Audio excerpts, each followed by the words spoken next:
If you or a loved one are battling addiction, this is your wake-up call. At Strive Forward Recovery, we help get you clean, get you moving, and keep you there. Don't wait. Call today and take back your life.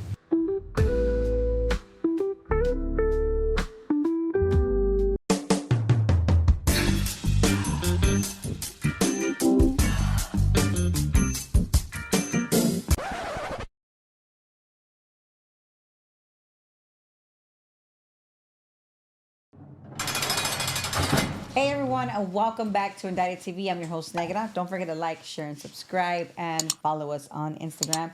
Before we start, I gotta give a shout out to my sponsors of Royalty Honey. Keep it hard, guys. Also, for the best jewelry for his glory. And for some dope streetwear, street polished. And for some fire, Status IE. And if you're seeking recovery or you know somebody that wants to get clean, make sure you guys go follow Strive Forward Recovery. They are open for you guys. On today's episode, we have Jose, aka Pecas. I see your little pequitas. Welcome to Indicted TV. Thank you.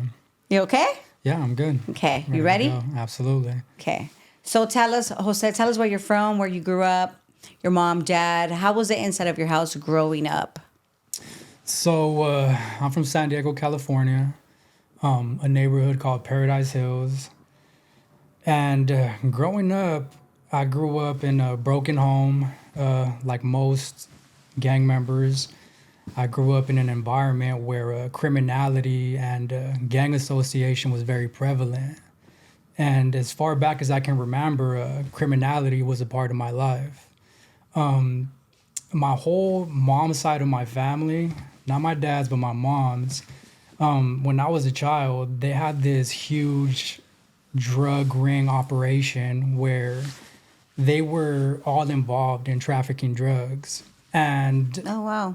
Yeah, we were all children, right? All my cousins, all my brothers, I have 4 brothers. We were all children.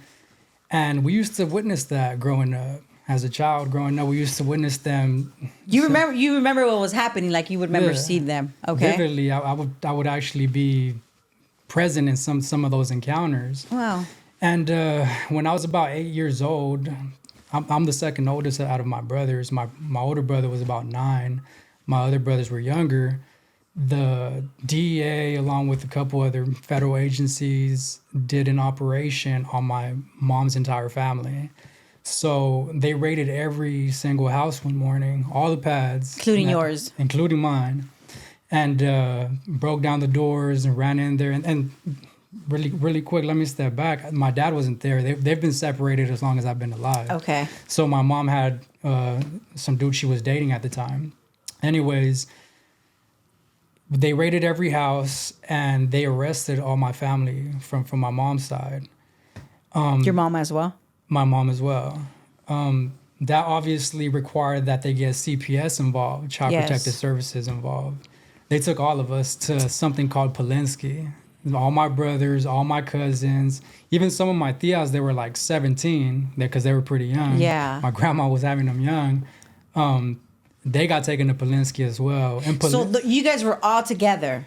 We weren't in the same house, but when we got to Polinsky, we all saw each other that morning. Wow. Yeah, it was crazy.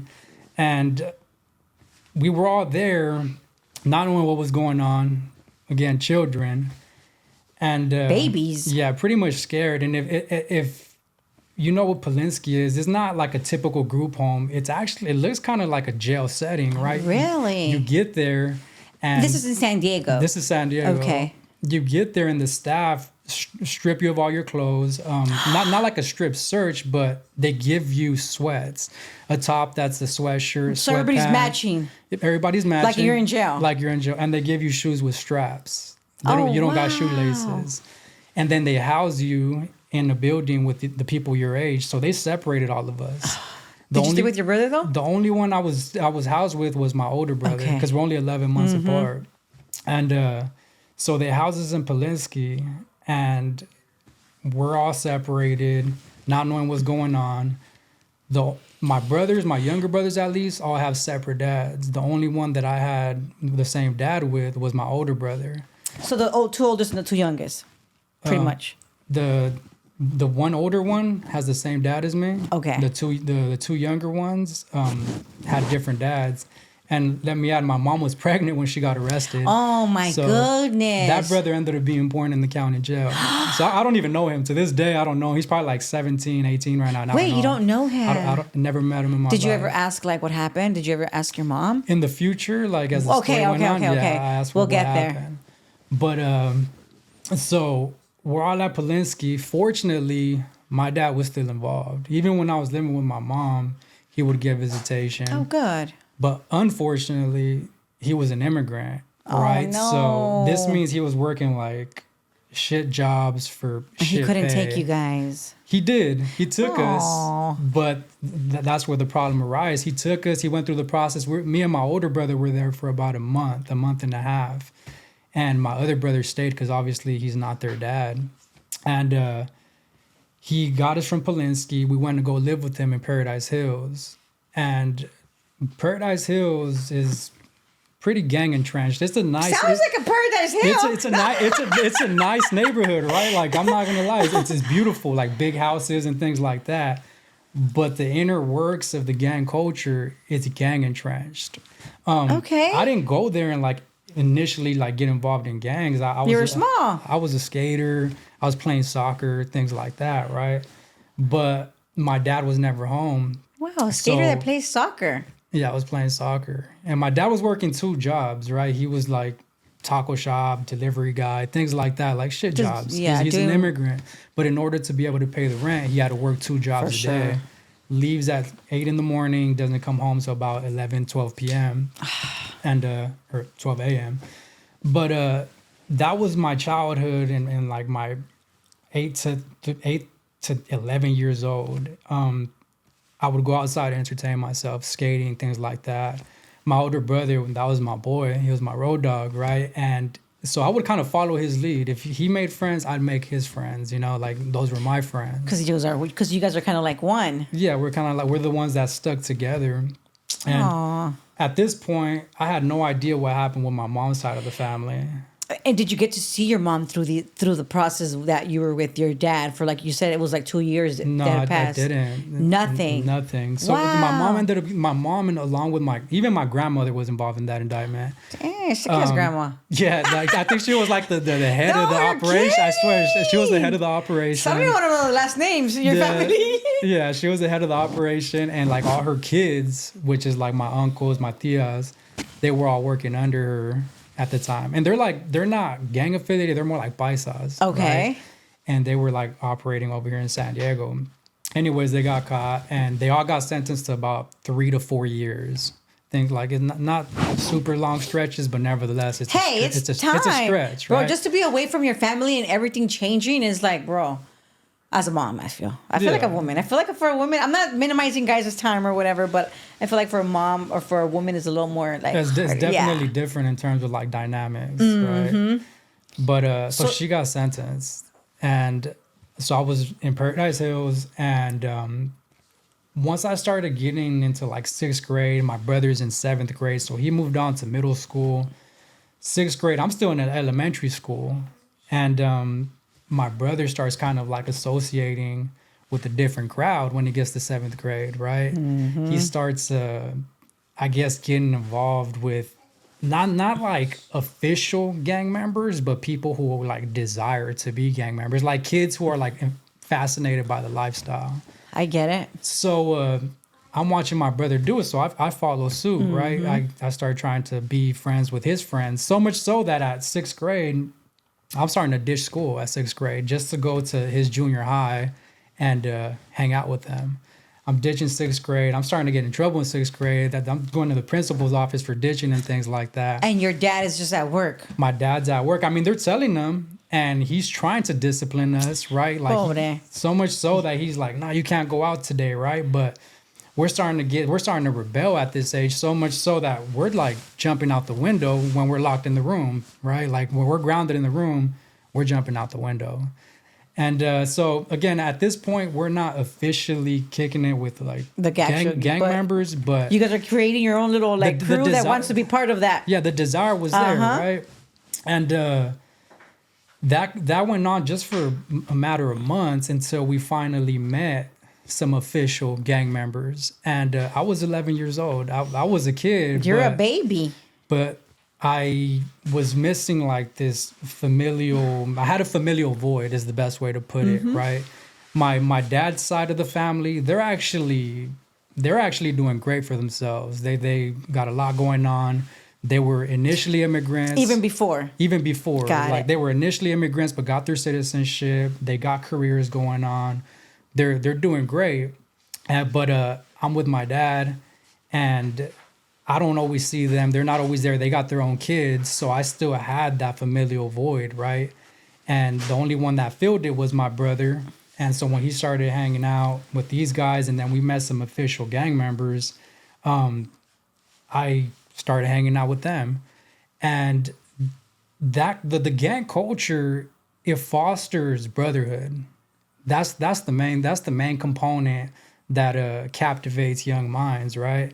And growing up in the U.S., we grow up off of war movies, off of gangster movies. They all got a similar element to it, which is brotherhood. They got that similar element. Yeah. Whether, I don't know, you could be a cop, you could be military, gang member, that element is there, right? I love that you put it that way. Yeah, it's all there. And growing up in the U.S., watching these movies, as a young kid who's eventually obviously developing into a man or a teenager, I had that in me, that brotherhood. Like once I saw that in this culture with these friends, I embraced it. Yeah. And it filled that familial void. Like these official gang members who went hard for me, and they're a little older than me, 15 years old, 16 years old. And I would initially lie about my age, right? I don't think they wanted an 11-year-old. I was like, I'm 13, right? But I'm 11. I'm literally, I'm a child. And you thought you were all hard, I bet you too, huh? I mean, yeah, well, not initially, right? And I'll get into that. But initially, I was just like, yeah, I wanted them to accept me. So I'm like, I'm 13. Of course. And they embraced me. You know, it's crazy because later on in life, I learned that we all have like a similar background. We all come from similar broken backgrounds. And the reason we embrace each other so much is we come from traumatic backgrounds. But that's something I learned later on in life when I did like trauma work. So they embraced me and I embraced them. I started going hard for them, and I became officially from a gang at 11 years old. I became official. I got jumped in at 11 years old, even before my brother did, right? Like I went. So you were the downer one. Yeah, it's not so much the downer. You know one. what I mean? It's, you know, like I would say it's the way to put it. You could put it like that. Like I was more with it, but it's just I went harder, right? Like once they became my friends. I think it's because you were younger. Yeah, and I would leave my brother behind. If he didn't want to go, I went, right? I'll be in the neighborhood on Meadowbrook Apartments. I would walk by myself, and that's like if you're from San Diego, you know, like that's some dangerous apartments. Oh dang! And yeah, like it's killings and all that stuff, right? So I would go by myself and mob around like in cholo attire. And what years were these? Just because especially right now that you said the cholo attire. Yeah. I got. What years were these? This was 2003, 2004. Oh yeah, definitely cholo attire still. Yeah, it was still pretty prevalent. Yeah. So I would go to the Meadowbrook Apartments by myself. I'll walk up and down Paradise Hills to Real Drive, Meadowbrook. At 11, G'd up. At 11 years old, long socks. Oh my God, G'd up, super right? down. And the thing is, the way I really got inducted was when I'm walking, trying to find the homies, they would find me. They'll be like, hey, what's up? They're on it. Where you going? Let's go have a beer, right? Type thing, Oh right? no. I mean, they're young too. They're teenagers too. It's not like they're grown men, right? But and I'm like, yeah, let's run it. So no, you're like super excited. You're you're hanging out with absolutely. the 15-year-olds. You're 11. Like, what more can a young man that is thriving for that lifestyle? How much more do we want? Exactly. At that age, obviously. Yeah, it gets it's super fascinating at that age, and you start feeling almost like a sense of like you're undefeatable, right? You can't. You're like Superman type of thing. But let me note though, as an 11-year-old, I didn't come into the gang lifestyle a killer, right? I didn't come into the gang lifestyle like with this super violent temperament. That wasn't who I was as a child. I wasn't born like that, right? It was more so that initially I was putting on. I would say I'm man enough to admit today that initially as a kid I was putting up a facade. I was like, yeah, I'm hard, yeah, I'll fight, but that developed into somebody I truly became, to where it became my norm to fight. Violence was my norm. You lost you. Yeah, You lost I lost. Jose. I transitioned from little Jose to Pecas from Paradise Hills. And around 12, 13 years old, I started packing guns. You know, I was already super gang entrenched. Oh, yeah. 3 years in? Yeah, two, And you 3 still haven't years gotten in. busted yet? I'm gonna get to that. At 12 years old, I did, right? But at 12 years old, I started packing guns. I started being, I went hardcore for the hood, right? And I did the most. Everything you could think of, from riding around in stolen cars, having guns, all the gang activity without getting into like precise detail. I was doing the most. And at 12 years old, I was in a stolen car. I wasn't driving it, but we got in a high-speed chase. We crashed into a house, and I got arrested at 12 years old and got locked up in juvenile hall. I did a month in juvenile hall. I turned 13 in juvenile hall. How was that experience for you? Like getting arrested, going through the, going through the G ride. You know that it's obviously it's a little excitement, but it's a little scary still. I don't know if you remember that little feeling still. It wasn't scary because at that point, a couple years into the hood, I was already equipped mentally. Like my boys already equipped me for it. I seen them going in and out of juvenile hall, growing up in the gang culture. I grew up fighting. We fight amongst each other to refine ourselves, right? It's not so much because we don't like each other. It's like to straighten each other out. It's out of love. It's tough love. And this shit dates back to like ancient history. Yeah. Like you want your boy to be tough. You want people around you to have that courage. So I was already pretty courageous by the time I got locked up at 12 years old. And I was already, I would say, hardcore. You were like super looking forward. Do you think you were looking forward to getting arrested and going to juvenile hall? I wasn't looking forward to it, but I definitely was like, let's Whatever go, happens, I was kind of excited about it. And because at that age, some kids tend to think that going to juvenile hall is kind of cool. I agree. Right. And I thought it was pretty cool until I got there. I was like, dude, this is boring, right? Like this is the boringest experience of your lifetime. Yeah. How was it for you though? Like getting there and like, walking in, looking to see how it is, the guards with you. What they're like counselors, right? Nah, they're probation officers, right? They have their little OC spray. There's counselors there that operate as counselors, but probation officers are tasked with like keeping control and stuff. And getting there, I think the first thing that I can remember is the smell. It has a distinct smell. I think it's the laundry soap that they use, like the sheets, the blankets. It definitely has a distinct smell to it. And I got there, they actually strip search you. Back then, they used to be able to strip search juveniles, right? And I think they stopped that in today's days. But they strip search you, which is super like dehumanizing, right, for a child of 12 years old. Well, I feel like, yes, it is, but it's like, okay, if your little ass wants to be running around now as a mom, and I'm like, I'm 43, 42, right? I was at extra years. So they're going to be like, hey, you look so young. No, but, when you're a certain age and you just like as a mom, I'm like, okay, well, no, it's not. He wants to be acting like a freaking adult. He's going to get searched. Yeah. But strip search. But it obviously, don't. Yeah. As a mom now, I'm like, okay. But if it was like me back in the days, like I did get strip searched. You know what I'm saying? Like I went to jail, I did all of that. But now as a mom, it's like, bro, that's what you get. Yeah, I suppose you could see it that way. As a mom, that's what you get, cabrón. Yeah, definitely. I guess it's part of the consequence at that time. Yeah. But it made you feel uncomfortable for sure. It was super uncomfortable at 12 years old. And but anyways, that's the least of it, right? I go in, I get housed in a unit where one of my homeboys was at, and I just did the little 30-day juvenile hall time. I got in a fight. Actually, my homeboy got in a fight, and I jumped in because, as you know, in the culture, there's no one-on-ones when it's your homeboy. I jumped in, somebody else jumped in, and then after that, I decided, you know what? I'm gonna need that run back because you jumped in. And so we came out again, and I rushed the dude that jumped in. So anyways, that was a little 30-day experience, and I got out. Did your dad go see you? Yeah, my dad was still Nice. very involved. And nothing with your mom yet. My mom was still locked up. She was still gone, Got it. right? And I ended up getting out, go back to the hood, full-fledged still. You're on probation now. Yeah, none of this affected me, you know?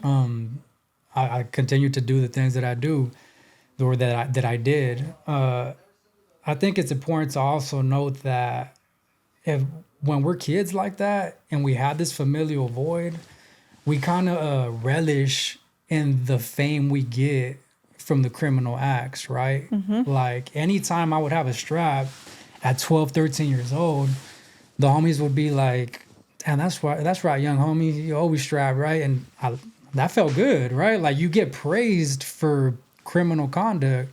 And so I did more criminal conduct to get more praise. And I think that's how I developed into somebody who was like hardcore as opposed to a gang member who's just kind of mellow.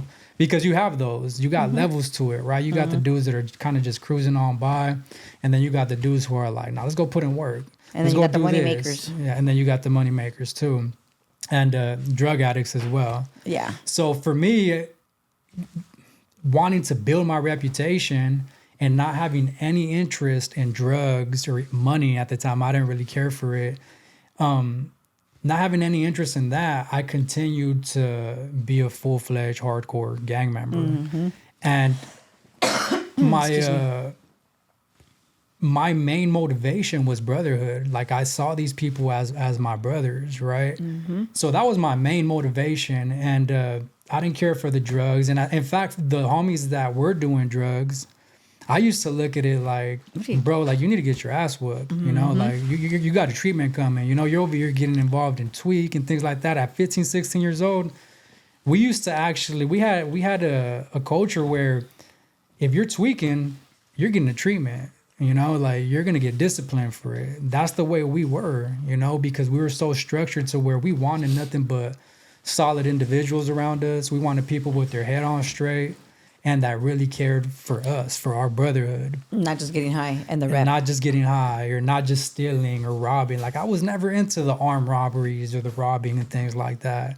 That was never who I was. Even though it's part of a criminal lifestyle, that stuff is happening. That was never me. For me, it was always brotherhood, which in this culture translates to gangbanging, right? You're a gang member. So I get out. I'm only out for about, I'd say, a month and a half. Wow. Yeah, and I get arrested again. And this time it was for, I believe, if I remember, because I kept getting locked up as a teenager, so I got to like differentiate between some of these instances.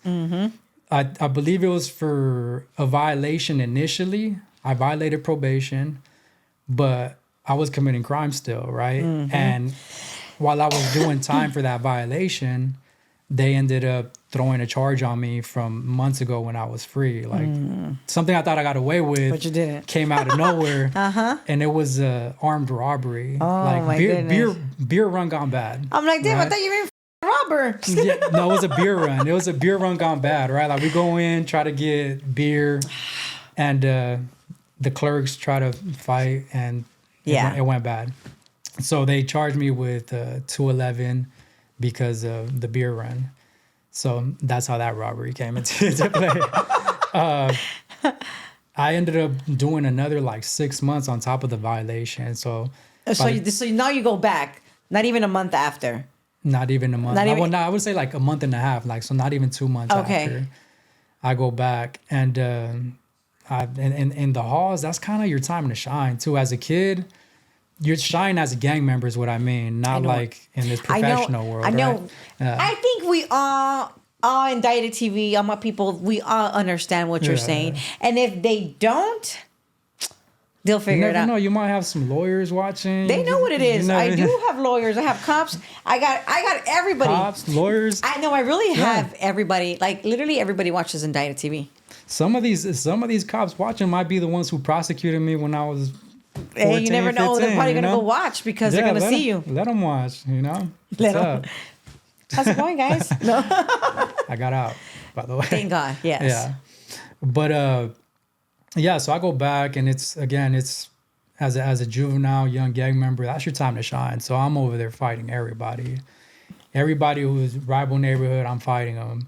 If somebody And comes you were at small. me, I was pretty small. I was like 13, but I was at the time I was a little fat boy too. I was a little chubby boy thinking I was like Aw. I was like probably like 5'6", thinking I was like 6 feet, right? Yeah. Moving like I was 6 feet. And I was pressing everybody. You were doing your thing. I was doing my thing. You're doing your juvenile hall thing. I get it. And wait, hold on. What would you say was the craziest thing you experienced out of those 6 months, your second time going to juvenile hall? In juvenile hall, I wouldn't define anything as, given everything I experienced. Got it. Eventually, I wouldn't say any of it was really crazy, right? Just fights. I mean, the biggest threat in juvenile hall, physical threat, is a fight. Yeah. So I can't really define it as crazy, but Or something that you feel like, Dad, that touched my heart. touched my heart. Nothing at the time. Dang. Nothing. I was Pretty heartless. I was pretty heartless at the time. Yeah, I get it. It wasn't until later that I developed into somebody else, right? But at the time, it was just my boys or nothing. You Got know? it. The hood or nothing. And so I was doing time, getting out, and going back in, type of thing. So I did all that time then, but also these juvenile hall like terms, they were also escalating my reputation in San Diego. You know, like my name would ring bells, right? Oh, chill, fool. Yeah, here's the thing. It's like, Hey, I'm not tooting my own horn, but as a kid, and it plays a big part into who I became and why I ended up. I understand. I'm just giving you a hard time. I'm just playing with you. I know, I get it. I'm just giving you a little background For sure. as to why I was going so hard. That reputation means everything. You thrive off of Yeah. it. You know, like you want people to talk about you a certain way. So because my name was ringing bells as a, how can I put it? As somebody who was really with it, right? Like the enemy's neighborhoods were like painting me as like, especially oh, that's so young. yeah, like that fool's a trophy. You kill him, like we got one, you know. So We're like, whoa. but as if you're the one that's experiencing it, you're like, hell yeah, like I'm that guy. And so even the cops were like, damn, this dude. They were like, we're gonna get you at some point, you know. We're gonna put you away forever, type of thing. Like they were Wow. telling me this as a kid, and I was like, yeah, These whatever. Grown right? ass men telling these Yeah. 15-year-old boys. Well, I was 13. Oh, you're Yeah. worse. Yeah. So, but yeah, you had grown ass men, cops pretty much telling you you're gonna go to jail for the rest of your life. So I would get out of juvenile hall, and there was a time where I was only out like, I would say like 5 days, because they put they didn't put an ankle bracelet on me, but they put me on house arrest, which is similar. And I left, and I got locked up within 5 days after getting out. And then I got out and back to the same thing, right? Eventually, After so many times, after right? so many times, there was the last time was when I got out, and I was out for about 7 months. I was 14 at this time. I was out for about 7 months, and I ended up killing 2 people. Yeah, I killed 2 people and got caught for it. You know, I won't get into the details of the case, but yeah, I shot and killed 2 people in a gang-related shooting, and I ended up getting locked up. They didn't even charge me with the crimes at first. Actually, they locked me up for a violation at first, but I had got caught with a gun, and the gun Was dirty. was dirty. So what they ended up doing is just charge me with the violation. And the way they like to do it is they wait till you're about to get out from that violation and then charge you. So they already knew. They already knew, right? And they would even try to come interview me in juvenile hall, like, hey, man, you want to talk to us? And I'd be like, no, right? As soon as they'll read you. Especially because you thought that nothing, like, you just thought you were there for the violation. I mean, I kind of knew, right? Like, I sensed it, especially because I knew what had happened, and then they were trying to talk to me about it. And what had happened in the last case where that beer on gone bad, they did the same thing. They would come try to talk to me, and I'm not talking to you guys, right? And they would eventually charge me. So when they were trying to come talk to me in juvenile hall and I was in for a violation, I was like, they're gonna charge me. I knew they were gonna charge me, right? And they came 2 times, and the second time they read me my rights. And after they read you your rights, they're like, knowing your rights, do you want to talk to us? And I was like, no, right? They got to stop all questioning. And they're like, all right, man, good luck. And so the day before I was supposed to get out from that violation, they come and get me, the supervisors come and get me in the cell, and they're like, hey, man, you're going to maximum security. The prosecutor picked up 2 murder charges on you. Wow. So you're 14. Yeah, I'm 14. Well, actually, I had turned 15 in juvenile hall already, but I was 14 when I got locked up. Got it. So my heart drops. So I'm like, all of a sudden you got a heart. Yeah, I mean, it's the physical one at least. Yeah. But I end up, they take me to maximum security, and I'm still full-fledged thugging at this point. I'm like, man, like it's still tossing them gang signs, going into the unit, all that, right? Oh, no. I'm still like full-fledged, and they charged me with 2 murders, and they tried me as an adult. And at this time, and this is different from today's time for all you kids watching, back then they had the right to charge you directly in adult court. Today, what they do is something called a transfer hearing. They would put you through this whole process and determine whether you should be tried as an adult. Back then, it was straight to adult court. You commit a murder, you're going straight to adult court. So I get tried as an adult, and what this means is that they can give me life. They can put me away forever, right? They can lock me up and pretty much throw away the key. And that's what they intended to do. I started going to court, and then about 2 months in, they decide they're going to hit me with another case. And this is an attempted murder case, right? So that's 3. So that's 3 different cases. Yeah. 3 murders. Yeah. Well, one's an attempted murder. The other ones are murders. I mean, bro. And a couple months after that, they hit me with an assault with a deadly weapon, right? And they're charging all these cases in adult court, right? They're pretty much about to throw the book at me. So all the stuff that I've done started accumulating and coming back, right? Oh my God, Jose. Yeah, all this was in adult court, and I'm still in juvenile hall though. I'm 15. They're throwing all these charges at me. And as a kid, you want to be hopeful, right? Like, of course. I'm 15. I'm like, nah, I'm going to beat this. When you're fighting a serious case like that, you almost like lie to yourself to believe that you're going to get out. You want to believe you're going to get out. Mm-hmm. So I'm sitting there fighting this case and hoping for the best, praying. You actually start turning to religion as well. I was raised in a Christian household, so I was like taught to believe in Jesus Christ, right? Course. And as I'll get into that, actually changed as time progressed as well, right? Oh no! But I mean, today I would identify as Christian. I believe in God, but you had to go through different processes. I had to go through the process. So I'm in juvenile hall. They throw all these charges at me, and I'm still full-fledged. I'm fighting everybody. Any enemies, especially if you're going through this, you're like not okay. Yeah, I'm not okay. I mean, a 15-year-old who's committed all these crimes, who's been through all this trauma in his life. And I mean, of course I'm not okay, right? No. And while I'm locked up, my mom actually gets out of prison. She gets out of prison. I never get to see her. She did her little time. While I'm fighting these cases, she ends up doing the same shit, selling drugs and going back to prison for the same exact thing.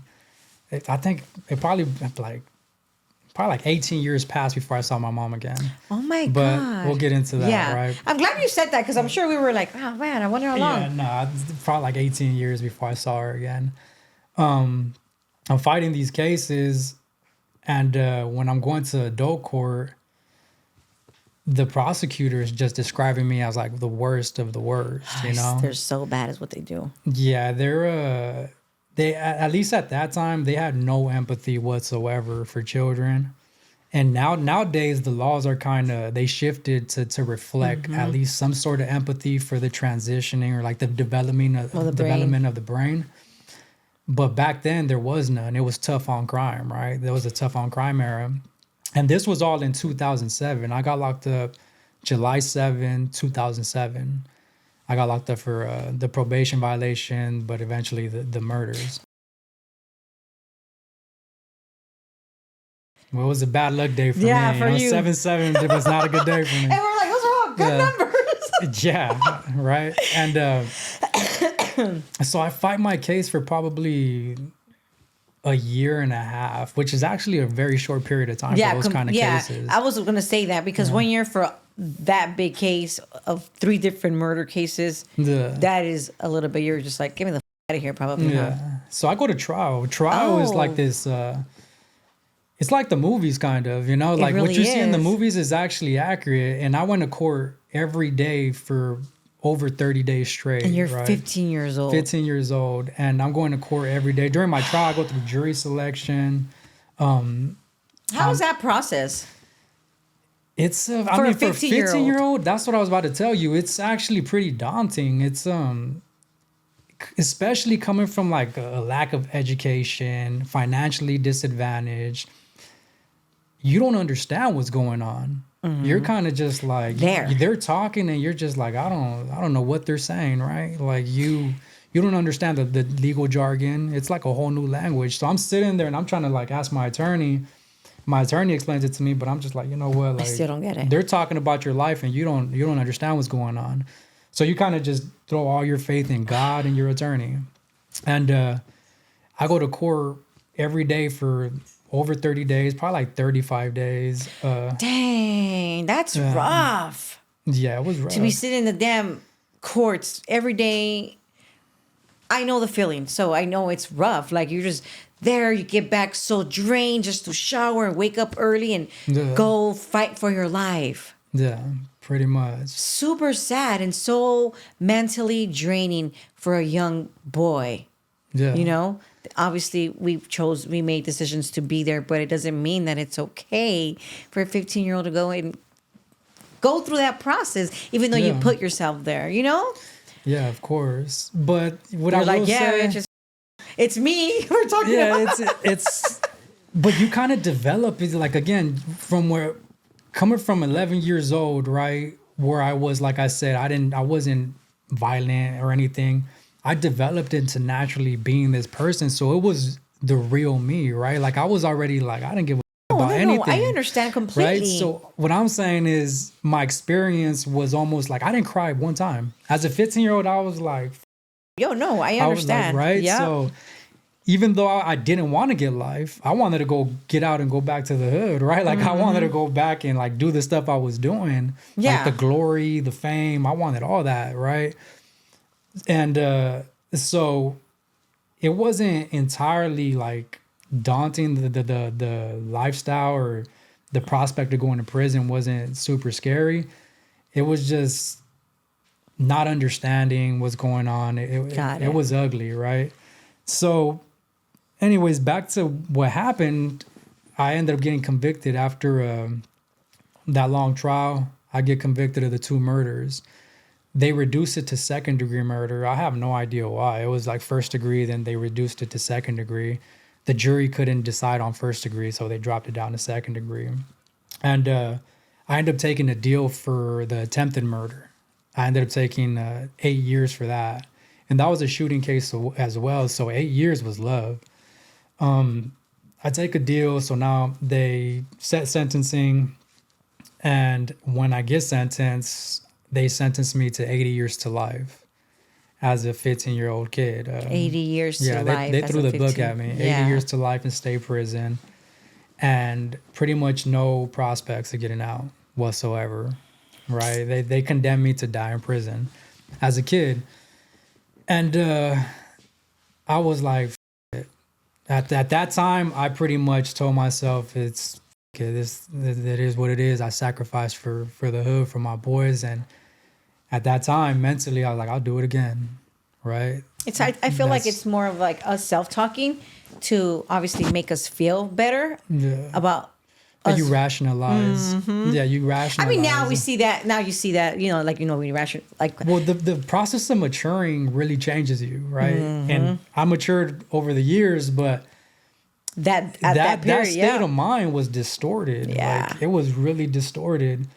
And it was really looking back, I would say it's a trauma response to my childhood, right? I didn't have family, so I was like, I would die for my family. And again, we foster brotherhood in that culture. So when it came down to sacrificing, I sacrificed, and gladly, So didn't really care for anything at that point. I was like, my life's over. It's a wrap. I ended up going to CYA. That doesn't even exist anymore. But you went to YA, and then after you went to prison. Yeah. So when I was 16, they sent me to CYA, which is California Youth Authority. It doesn't exist anymore. It's something that they changed over the years. Tell me about your experience in YA, because I've had a lot of YA babies from like the 90s. Yeah. Their stories were completely different. Like crazy. So YA is like, it's what you make it really, because there's a lot of like, when I went, at least, I heard all those stories. Right? When I was in juvenile hall, I heard all the stories about all these people being super active and doing the most when it comes to fighting and even sometimes stabbing and things like that. I heard all those stories, but when I got there was a lot of people who were turned down. Like, they weren't on that active tip. But what was different from YA and juvenile hall is that YA was like a prison for youth. And I'm housed there with people from all counties, from Los Angeles County, Orange County, Riverside, people up north. So it was a different environment, and you get to see how different counties operate or how they carry themselves.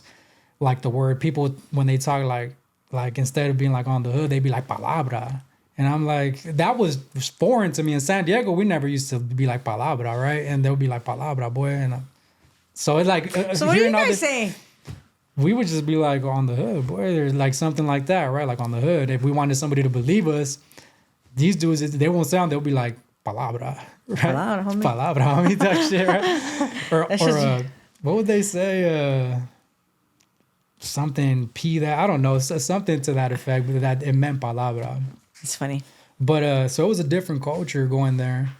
And I went in there again, turned up. And when I got there and I saw what it was like, at least in reception, because they have reception first, and then they ship you out to like a mainline CYA. I was still super active. Well, you're 15. Yeah, calling out, 16 at that time. Calling out anybody who was like enemies or anybody who wanted it, for that matter, right? Fighting. I think I have more fights in YA than I can possibly recount. Crazy honestly, little like, Pecas.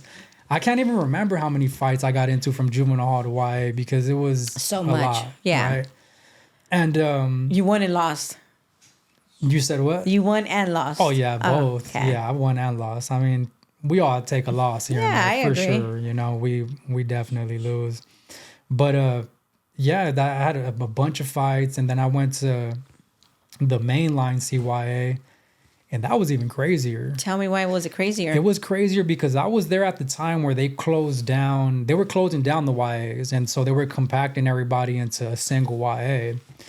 And we ended up going to Ventura YA, and they had just closed down YTS. YTS was like gladiator school. Right, that was the craziest YA you can go to. They closed that down and sent all these dudes to Ventura, and I went to Ventura with them. So, being in the mindset I was at the time, I was like, I'm a your program. Like, I want to be what you guys are on, right? If you're on that, I'm on that. Which is, at that time, YA was super racial, right? Like, there was a lot of YA games. Even though you're not racist, you're participating in some like slightly racist kind of activity just because it's YA culture. So, I wanted to be the guy that was making more stories like the ones you heard about, right? Like at that time, I remember telling myself like, there's a lot of turned down people here, but I want to be the guy that people tell stories about, right? To me, again, reputation was everything. Well, these stories were terrible. I don't think you want to be that guy. Well, I don't know about that, right? But let me tell you some of the ones that we had, right? Go. It would be stuff like, we'll have people on site, right? Like there was this YA thing where we have certain people we have on site. We kind of like a green light kind of thing. And if they're on site, then we come get them at all costs, right? Like we'll be housed in a unit, which is like fenced up. And if we see somebody 100 yards away. Is that the Superman? Yeah, we'll jump the fence. Like we'll jump the fence and run over there. They're shooting at us with paintball guns, spraying us, but we're running over there type of thing. And you've done... I've done that. I've done it to where there was a time where, because we want to get along with certain groups, even homies, right? Like Mexican on Mexican. There was times where we would have each other on site, but they wouldn't let us out together because in lockup, they only let you out with your group, like people they know you're going to get along with. And over there, the cops, they have to lock every door when they put you in the cell. And there was a time where I closed my cell door and pretend like it was locked. And I told the dudes from the other group that we didn't get along with, like, hey, my door is open. So right now, when they pass out dinner, run out. And we're going to squabble. And one of the dudes were like, all right, for sure, right? And so as soon as they open his door for dinner, he pushes the cop out the way and runs out, and I bust my door open because it never got locked. Yeah. And I come out and we start fighting. And it was just things like that, right? Like sneaky things that led to... Just the experience, obviously, that you remember, and you're just like, right now I see your face expressions as you go back. Yeah, definitely. It was an experience. And the thing is, I was sentenced to prison. So these people, some of these people that I'm affiliating with, they're YA babies. They're not going to prison. Yeah, they got sentenced as juvenile life, yeah. But me, when I'm 18, I'm going to prison. So some of them used to ask me too, like, why, like, enjoy your time here, bro? Like, you're going to go to prison. It's not going to be like this. Oh, that was very nice of them. And I was like, I was just be like, man, miss me with that turned down talk. I was like, I'm gonna run my program. I want to run it. I get it. And so I would do things like that. And, on my 18th birthday, not a day after, not a day before, on the day they woke me up, they're like, hey, pack your stuff, you're going to prison.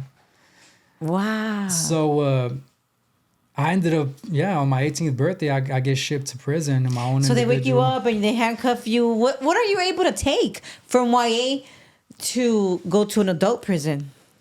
Like nothing really. Just like your Bible and stuff, or what? You can take a toothpaste, like one set of everything, like toothpaste. Okay, like you could take a deodorant. look at a little box. And since we had like shoes there, I took a pair of shoes on my feet, and very, very minimal stuff I like needs, nothing. And your dad was there for you through this whole My dad process. was always there trying to visit, sending money and stuff, And your brother? My brother actually, if we go all the way back, my brother became from my neighborhood. So he ended up being from my neighborhood. But was he there for you while you were gone? He was there for me. He would visit too, right? Oh, nice. Okay. I had some family support at that time. At because that time. eventually faded over the years. My brother, he would visit in YA. And when I got to prison on my 18th birthday, it was life-changing. It was a whole different dynamic, a whole different way of operating. And that's when the whole outside world like fell off. Like it faded away. And I almost embraced it, right? Like I got to Chino reception. That's where they used to send people from YA. There was the Chino reception. And I was in Palm Hall. Oh, not Palm Hall. That was the whole. I was in Sycamore. Eventually, I went to Palm Hall. But I was in Sycamore, and I was there probably for a month before I got myself involved in something that sent me to the hole. But so you get to prison. How was it for you adjusting? Because obviously it's not the same program whatsoever, and you're used to running your own program. Yeah, it's again, you're equipped mentally, right? So you already kinda growing knew. up in the culture, whether it's Mexican, Black, whatever culture you grew up in, you're mentally equipped. You get taught how to navigate Yeah. the system. So I already knew what I was stepping into. Got it. Right? I already knew what it was going to be like. And you get into prison, and as a young homie going into prison, you know what it's going to be like. So it wasn't a huge culture shock. It wasn't scary or anything. Like, I wouldn't say it was scary at all. It was just more so the amount of time you spend in your cell, the prison staff and inmate dynamic was entirely different, and just the way everybody operates, right? Got it. The level of respect and maturity there is a lot different than YA. So stepping into it, yeah, it was a trip to see what it was like to step into it, and the cops not having any regard for you, like the correctional staff. Mm-hmm. No regard, at least in Chino. I mean, when I got to more like general population yards, they carry themselves with respect. They respect the inmate population. But at that time, they were pretty disrespectful, in Chino. Mm-hmm. So you said you were only there for like 30 days and then you got yourself caught up. yeah, I was in Chino for about 30 days. And then I did something that I went on one, and went to the hole for it, right? It was just like a 2-on-1 type of thing. So I go to the hole, no weapons involved, and I'm in the hole probably for 3 months. I go to Palm Hall, and I'm 18 at this time, right? And I remember vividly, and the hole is when, like, mentally, I started developing into somebody different. Not only because of my environment, what I mean by environment is like the people around me. They were a lot more mature, and the way they would talk to me actually started making me change. But also internally, I think I've always had this natural desire to want more for myself. I always valued like intelligence and well-mannered people, right? Even as a young kid, again, I was never into, when I was a gang member, I was never into the whole robbing, drug thing. I wasn't a disrespectful kid. Like, when it came to adults, I had respect. I respected my elders, right? And I was known as a well-mannered, respectful kid. So I always kind of desired something more than just being a gang member. And when I was in the hole at 18 years old, I remember just going through this mental conflict, like an internal conflict within myself, because I wanted more out of life. Like, I wanted myself to identify as something more than just a gang member. I wanted to be viewed as intelligent. I wanted to be viewed as somebody who can walk society and be productive. But I was in the hole, right? And the way I saw it was like, I was struggling with, I got my neighborhood, like, this is probably about 80 to 90% of my identity at this point. This is who I am, right? I can never let it go. Like, mentally, I was like, there ain't no way I would ever let it go. And in fact, giving my life up for this is all I have, right? And then I have this other like small percentage is like, but I want more out of my life. So, though unreasonable, I pretty much came to the conclusion mentally, like, I'm gonna continue to be a gang member, but I'm also gonna pursue like academic success and family relationships or any kind of relationships. I'm gonna pursue it, right? And I'm gonna try to better myself. And that was a pivotal moment for me in the hole, because I started conducting myself different. I started like trying to be a man of honor, of respect. And most people don't know this, but prison, at least Mexicans, we cultivate that kind of character. Like, we cultivate respect and honor and morals and discipline. I would say that gang association is like the least of The- the priorities in there. You know, it's not like anybody's in there screaming their hood or anything like that. Like, we cultivate how to be men of honor, right? And so I started trying to carry myself like that. And I did. I started reading. I started educating myself through like self-studies. Did the guys ever tell you like, hey, like, did you ever tell anybody you were feeling this way? Like any of your Sallys, like, oh, this is just you going through No, this. this is just me in your head. internally, Okay, yeah. okay. It was, and I also was struggling with I would struggle internally with the way my generation from my neighborhood was turning out, right? Like, as you get older, there starts to be a distance with the people you grew up with, like these my brothers, right? Like my neighborhood, my gang brothers, like we started growing distant, and you start kind of feeling like it was all for nothing, but you're so embedded already that you can't let it go, you know? But you start seeing how some of them are turning into like complete drug addicts that they're losing their mind over it, over methamphetamine, right? Literally losing their mind, you know? And you got some that are getting locked up for serious cases, and instead of like staying strong, they might tell. There are things like that. Or people who are just walking away and never being seen again, right? So like the numbers start to fall, and I'm locked up for murders already, and I'm just like, what was it for then, bro? Like, if you guys, like, if the brotherhood is fading away, what was it for? So that was part of my struggle as well. But again, I already had this rationale in my head that this brotherhood is who I am. It's a huge part of me. So I came to the conclusion that I'm gonna continue being who I am, but try to also incorporate this other productive individual type of thing. And surprisingly enough, that state of mind in prison is what kind of transitioned me into the very person I am today, right? As I continued to educate myself, as I continued to pursue academic success, So after when you were in Chino, you went to Palma? Yeah, Palma. Okay. Yeah, And then where did you go? So they kicked me back out to Chino Reception, which was a Madrone, is a different housing unit. And so in total, I did probably like 9 months in Chino, which is out the ordinary. But the reason I did so much time in reception is because I went to the hole. And I go to Madrone, and again, that's where I kind of began my quest to be like this different person. And from Chino, they end up sending me to High Desert State Prison. Okay.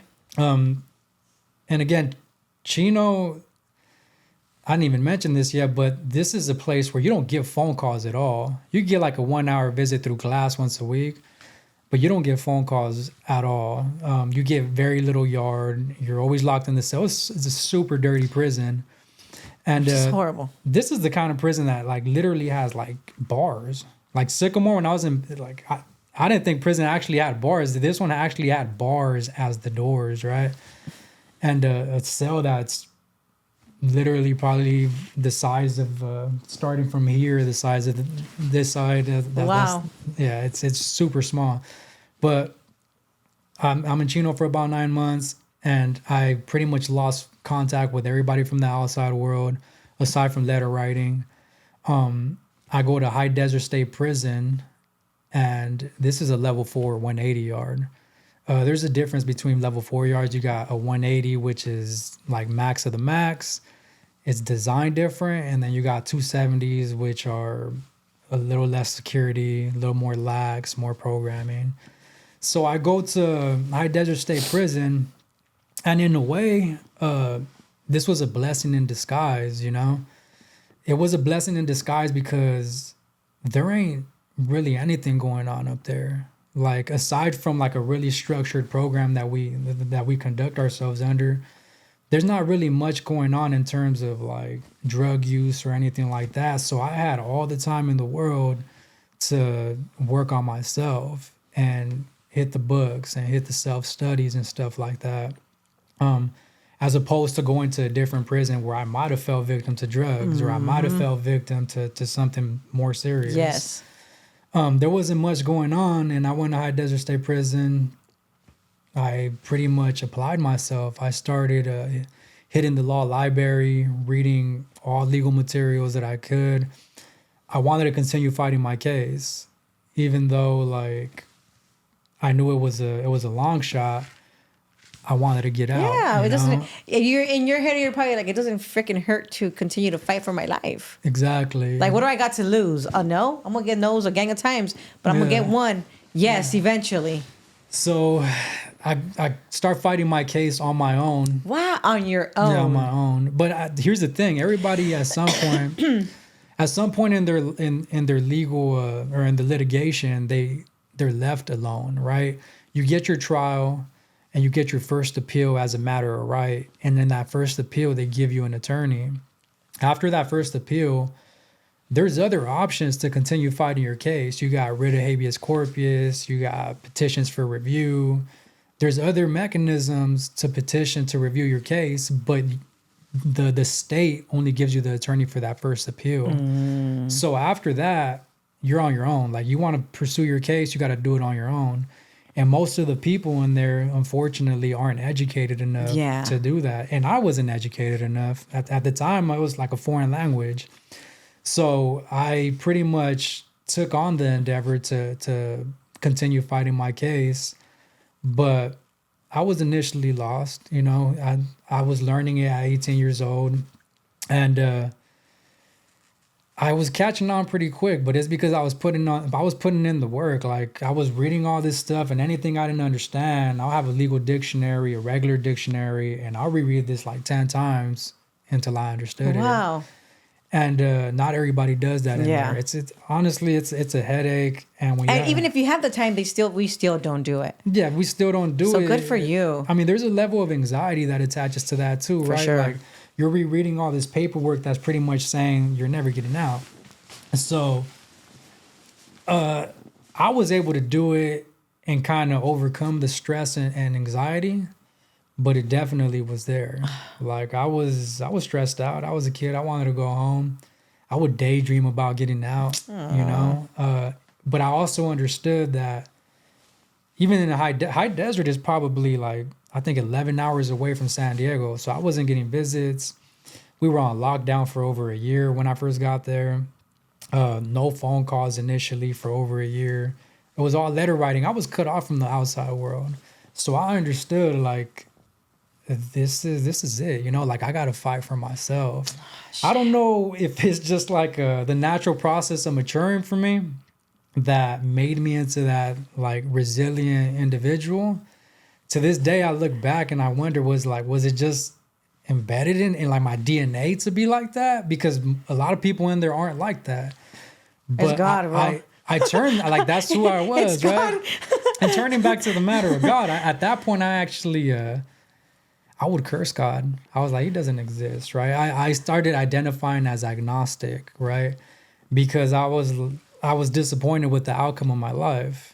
Of your choices. Of my choices, right? And when I was going through trial, I was praying every day. I was doing the most, hoping for a different outcome that I didn't get. So when I was 18 in High Desert, I kind of despised God. That eventually changed, but that was my mindset at the time. Like, anytime I would have a conversation with the cellie about God, I'd be like, it doesn't exist, right? Like, and then they'll give me this argument, and I'd be like, how are you going to tell me, right? Like, how are you going to try to convince me? But anyways, that was how it was when it came to God. And the legal world is full of disappointments, right? I stayed in High Desert probably 4 years until I was about 22. And then you've been down so many years. By then I've been down, I think, like 7 years. And you're so young, but you already grew. Yeah, mentally I developed into somebody entirely different. And I carried myself as that guy, right? The guy was telling you that the type of person that prison cultivates is a man of honor type of thing. And so I developed as an entirely different person. but I was still representing the hood, right? Yeah, still you. It's still part of who you are, especially being in general population yards. It's like it's your identity. When you walk up to somebody, you don't give them your government name. You tell them Pecas, Paradise Hills, right? So it's still part of who you are, and there's really no way to run away from it while you're incarcerated. Sure. And so back to the legal world, I'm fighting my case on my own, and I'm getting denied left and right, right? Like I'm filing petitions, denied. But through the process, I'm making some progress. Like I have these little small success windows where I get something granted. It's not a reversal of my case, but it's almost like vindicating that I'm doing something right. That feels good as yeah, well. it feels and really you're good. looking for that feeling. Yeah, absolutely. Like it gives you that confidence, right? Like I start feeling confident in what I'm doing. And not to mention, I had enrolled while I was there. I enrolled into a program called it's the correspondence program at a trade school. I enrolled into Blackstone Career Institute, which provides a paralegal training program. I think it's like a 18-month paralegal training program.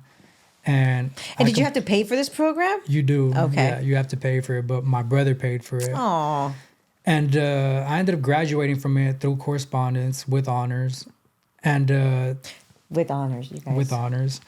And again, this all gave me the confidence to continue pursuing academic success and continue educating myself. And what's interesting about education is that it changes you like from the inside out. You start talking different. You start carrying yourself different. The conversations you have are different. Completely different. Your interests mentally are different. At this point, I had already completely lost interest in the criminal element of the gang lifestyle. I had lost interest already.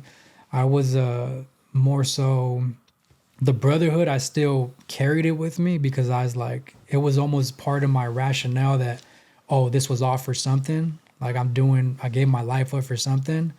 But nevertheless, I lost interest in the criminal element of it. And so I carried myself like that through prison. And when I was 22, I think in 2014, I moved. They transferred me down to Centinella State Prison, which is down south.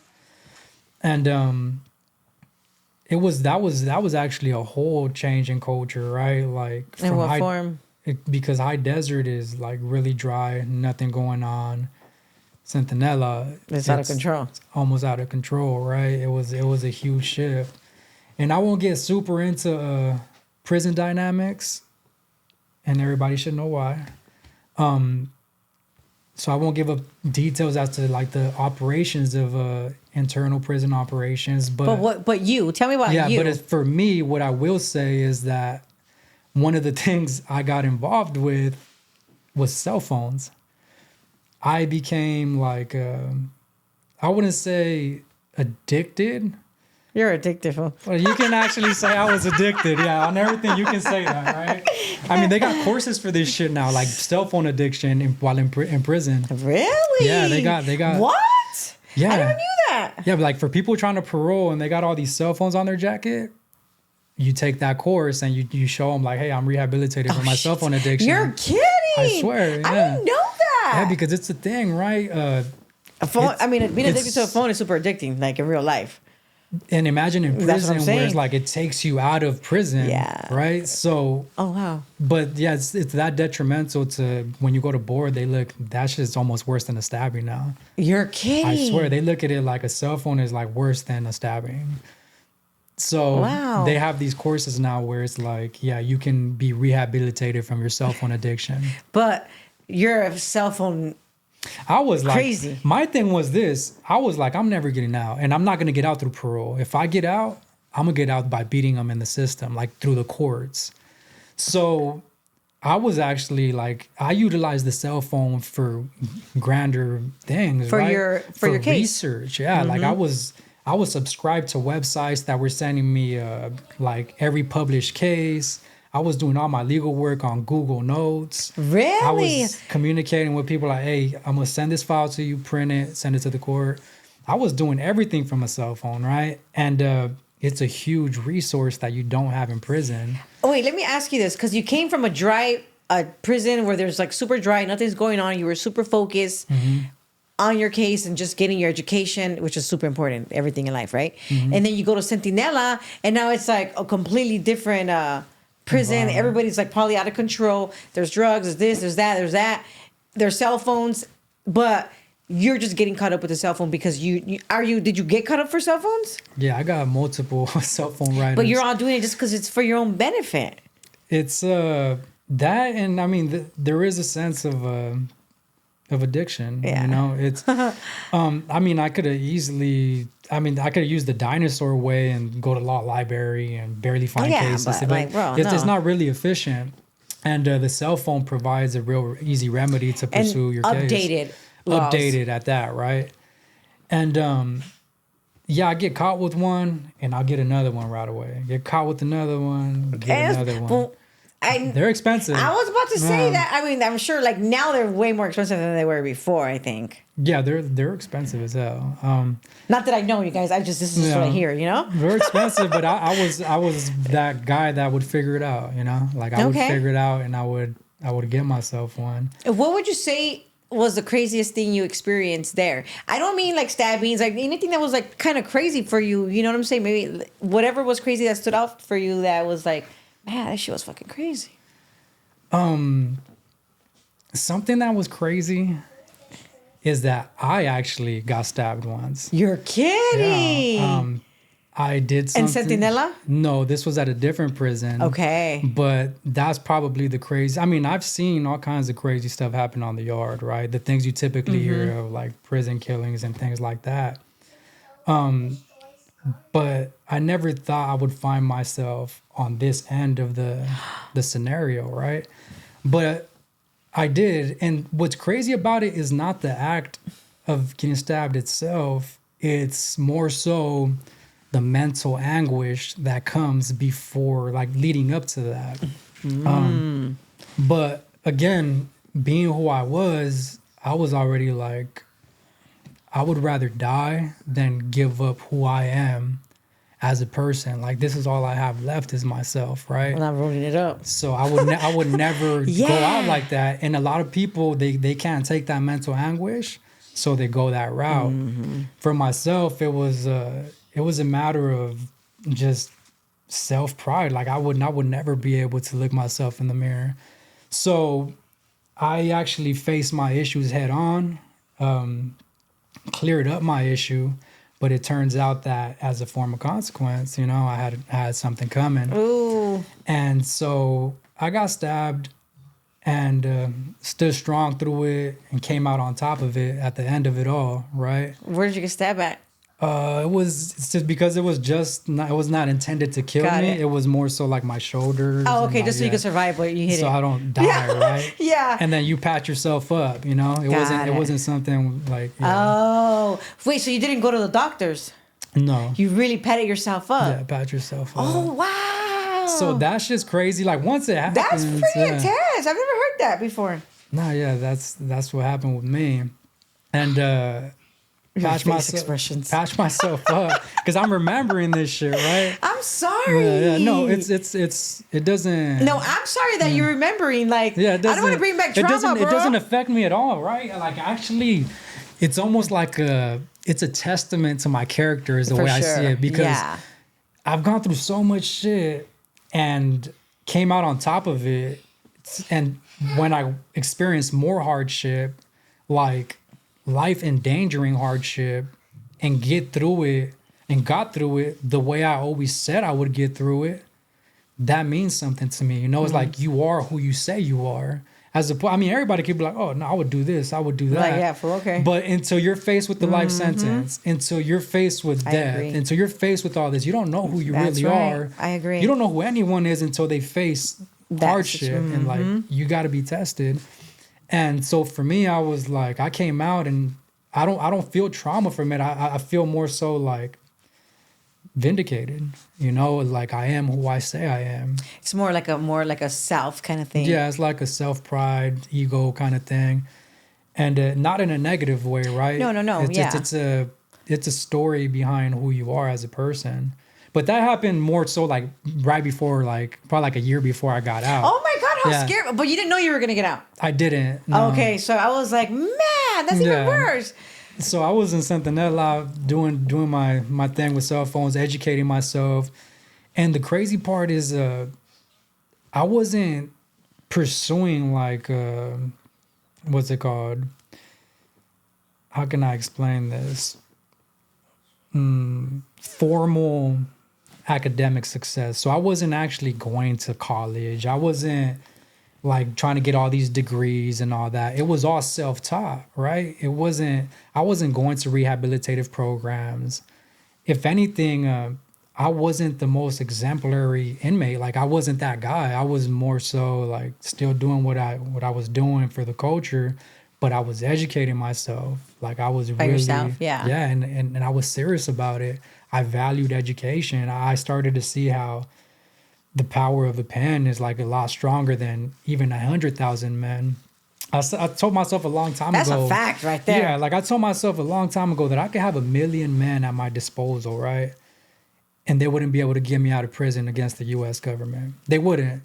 But with the pen, if I use legal logic, if I use the law combined with reasoning and convince them that this is in my favor, that's more powerful than 1 million men. Oh, for sure. So I was like... And you are proof of that. Yeah, and I'm proof of that, right? So I pursued it pretty rigorously. Like I didn't want to stop learning about the law. I would read all the time, and I would continue to fight my case, still getting denied. I was getting denied, and I think the most disappointing time that I had with the law was in 2018. California passed the law, like legislation, that completely abolished charging 14-year-olds as adults. So as of 2018, starting in 2019, California stopped charging 14 and 15-year-olds as adults completely. It doesn't matter what they did. Kill 10 people, you're still going to juvenile court. They stopped it, but they didn't make it retroactive. So I was 14 at the time of my offense, and they pretty much said this law doesn't apply to you because you're from the past. It's prospective only. Dang. And so I felt played, right? I was like, dude, like, how are they gonna like realize their mistake, right? Because it was this transition. Somewhere in 2012, on a federal level, the U.S. Supreme Court decided youth are still developing until they're 25 years old. We're gonna start changing the laws. No more life without parole, right? So California started shaping its laws to reflect that law by the U.S. Supreme Court. But that specific law wasn't made retroactive. Excuse me. It wasn't made retroactive. And I felt played. So knowing the law... Retroactive meaning even the past. Retroactive means applying to the past. Got it. Got it. If a law is made retroactive, it applies to past cases. Got it.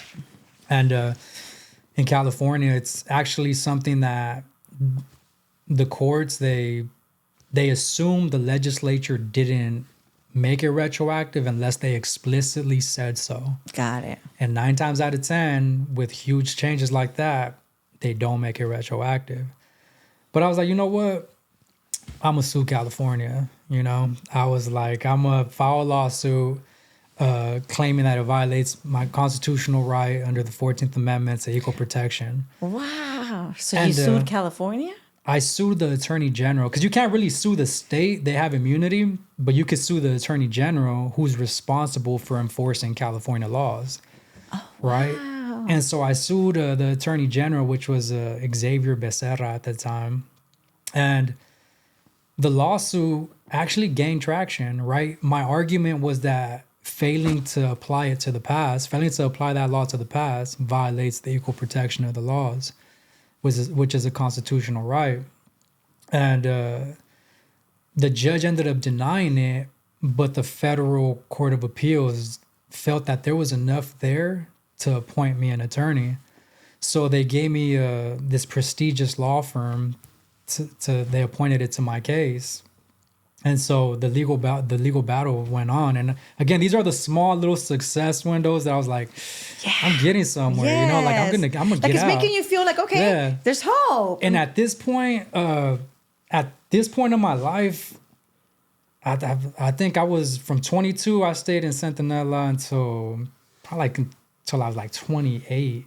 I was there for like 7 years, but I was really chasing freedom, right? Like.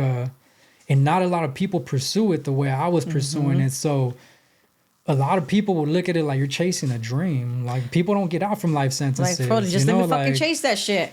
Well, the thing is, I was like, nah, watch when I do it. Like watch when I get out. I had the confidence, and even though internally, I'm not gonna lie, I had a lot of doubt. I was like, damn, dude, I'm never gonna get out. I still had the confidence that someday I'm gonna beat him, I'm gonna win.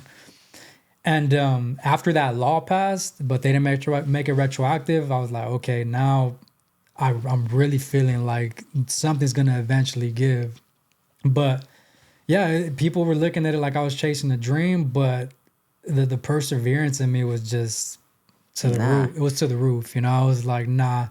Sometimes I look back and I'm like, man, like my confidence was almost arrogant. It was like, I thought I was just like, I'm gonna make it. I mean, like I'm gonna make it happen for myself. But so what? Yeah, I mean that's eventually what got me out, right? It paid off. Yeah. But at the time, I remember like it was I didn't always get along with everybody. I was more so like focused on growing as an individual rather than pursuing drugs or shit like that. Bless you. I didn't like the use of drugs or anything like that, right? But I was in Centinella until I was about 28. By this time, I was hated by the correctional officers because I would sue them and everything. I became a legal beagle, right? What we call a legal eagle in prison, and I would help people with their cases. And really, is that how you made your money? No, I made money different ways, right? But, I just mean like how you took care of yourself, Yeah, I mean, I filed lawsuits. They never got a resolution, right? Like, you never got a check from any of the lawsuits. They gained traction. It's just that I never actually. They pretty much stayed open until I got out, and when I got out, I decided to drop them because I didn't even want that kind of drama in my life. I was like, I want to leave everything behind. Yes, but I would get messed with by the COs too, right? Like, and there they got like a. Did they try to hurt you? IGI institutional? Yeah, they would trip. They were like they would raid my cell, and they didn't find anything. They'll come back 2 days later, come back a week later, start hitting the people around me, searching the cells around me. So it was getting the homies mad too, huh? No, that was their intent, but they failed, right? They were just like. You ain't accomplishing nothing with this. Like, you guys are going to come regardless, Yeah. That's the way that everybody saw it. Like, you guys ain't doing us any favors. Like, you guys are going to come regardless. But there was times where, like, the lieutenant would pull me out and be like, he'll try to isolate me and say something pretty much insulting or, like, make a threat. Like, if you don't stop, something's going to happen, blah, blah, blah, right? Not to get, like, super explicit into what happened, but I did sue them. They pretty much hated me at that time. And I ended up in Calipatria for probably, I would say about 8 months, which is, these are all level 4s too, by the way, which, and that's important to know because it's different than like the lower levels, the way we operate on level 4s. Especially now. Wow. So the lieutenants, the staff, everybody's messing with you because you're suing them. Yeah. Well, so what?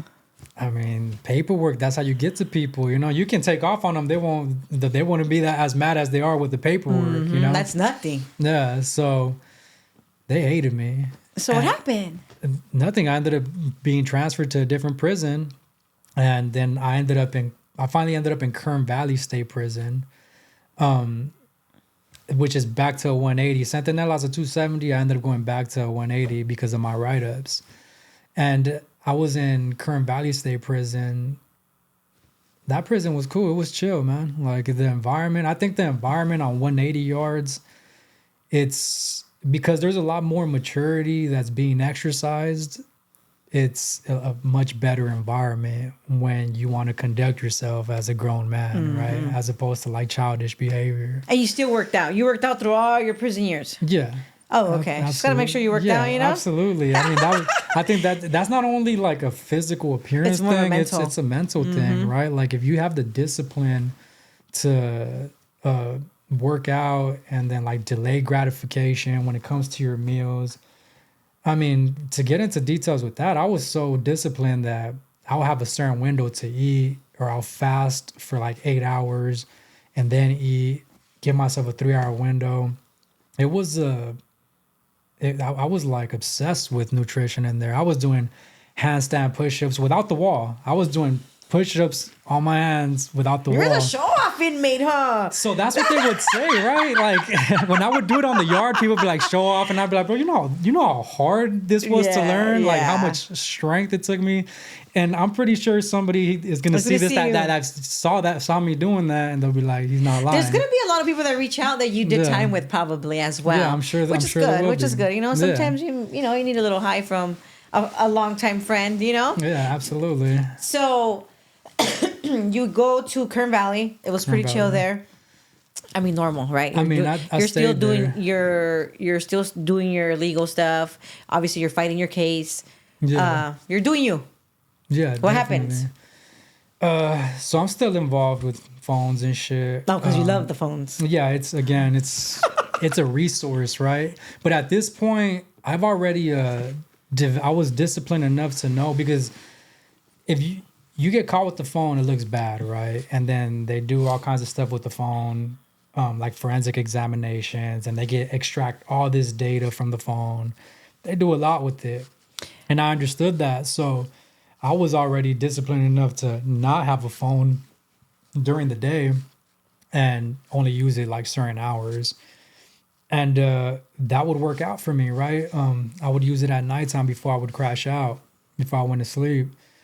But I was using it as a huge resource. Yeah. I would get the phone and I'll start looking through my emails for the cases, like the new cases. Yeah, you were doing real stuff. You just weren't freaking on Instagram trying to get a chick. Yeah, exactly. You were doing something positive with it. And it's fine. Even if you're in there trying to get a chick, it's cool, fool. But, we get it.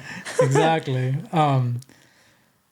I was doing so much that one time they took a phone from me and they did a forensic examination, and instead of finding all kinds of criminal conduct, they found all kinds of like legal like cases and law reviews, and they were like, "Oh my god, like, this guy, dude!" Right? They found, which is dope though. Like they would probably be like, they're honestly in their heads. Obviously, they weren't going to show you that, but they were probably like, "Damn, this fool's really." Yeah, they're probably pretty impressed. Yeah, and so I think I was at the peak of like.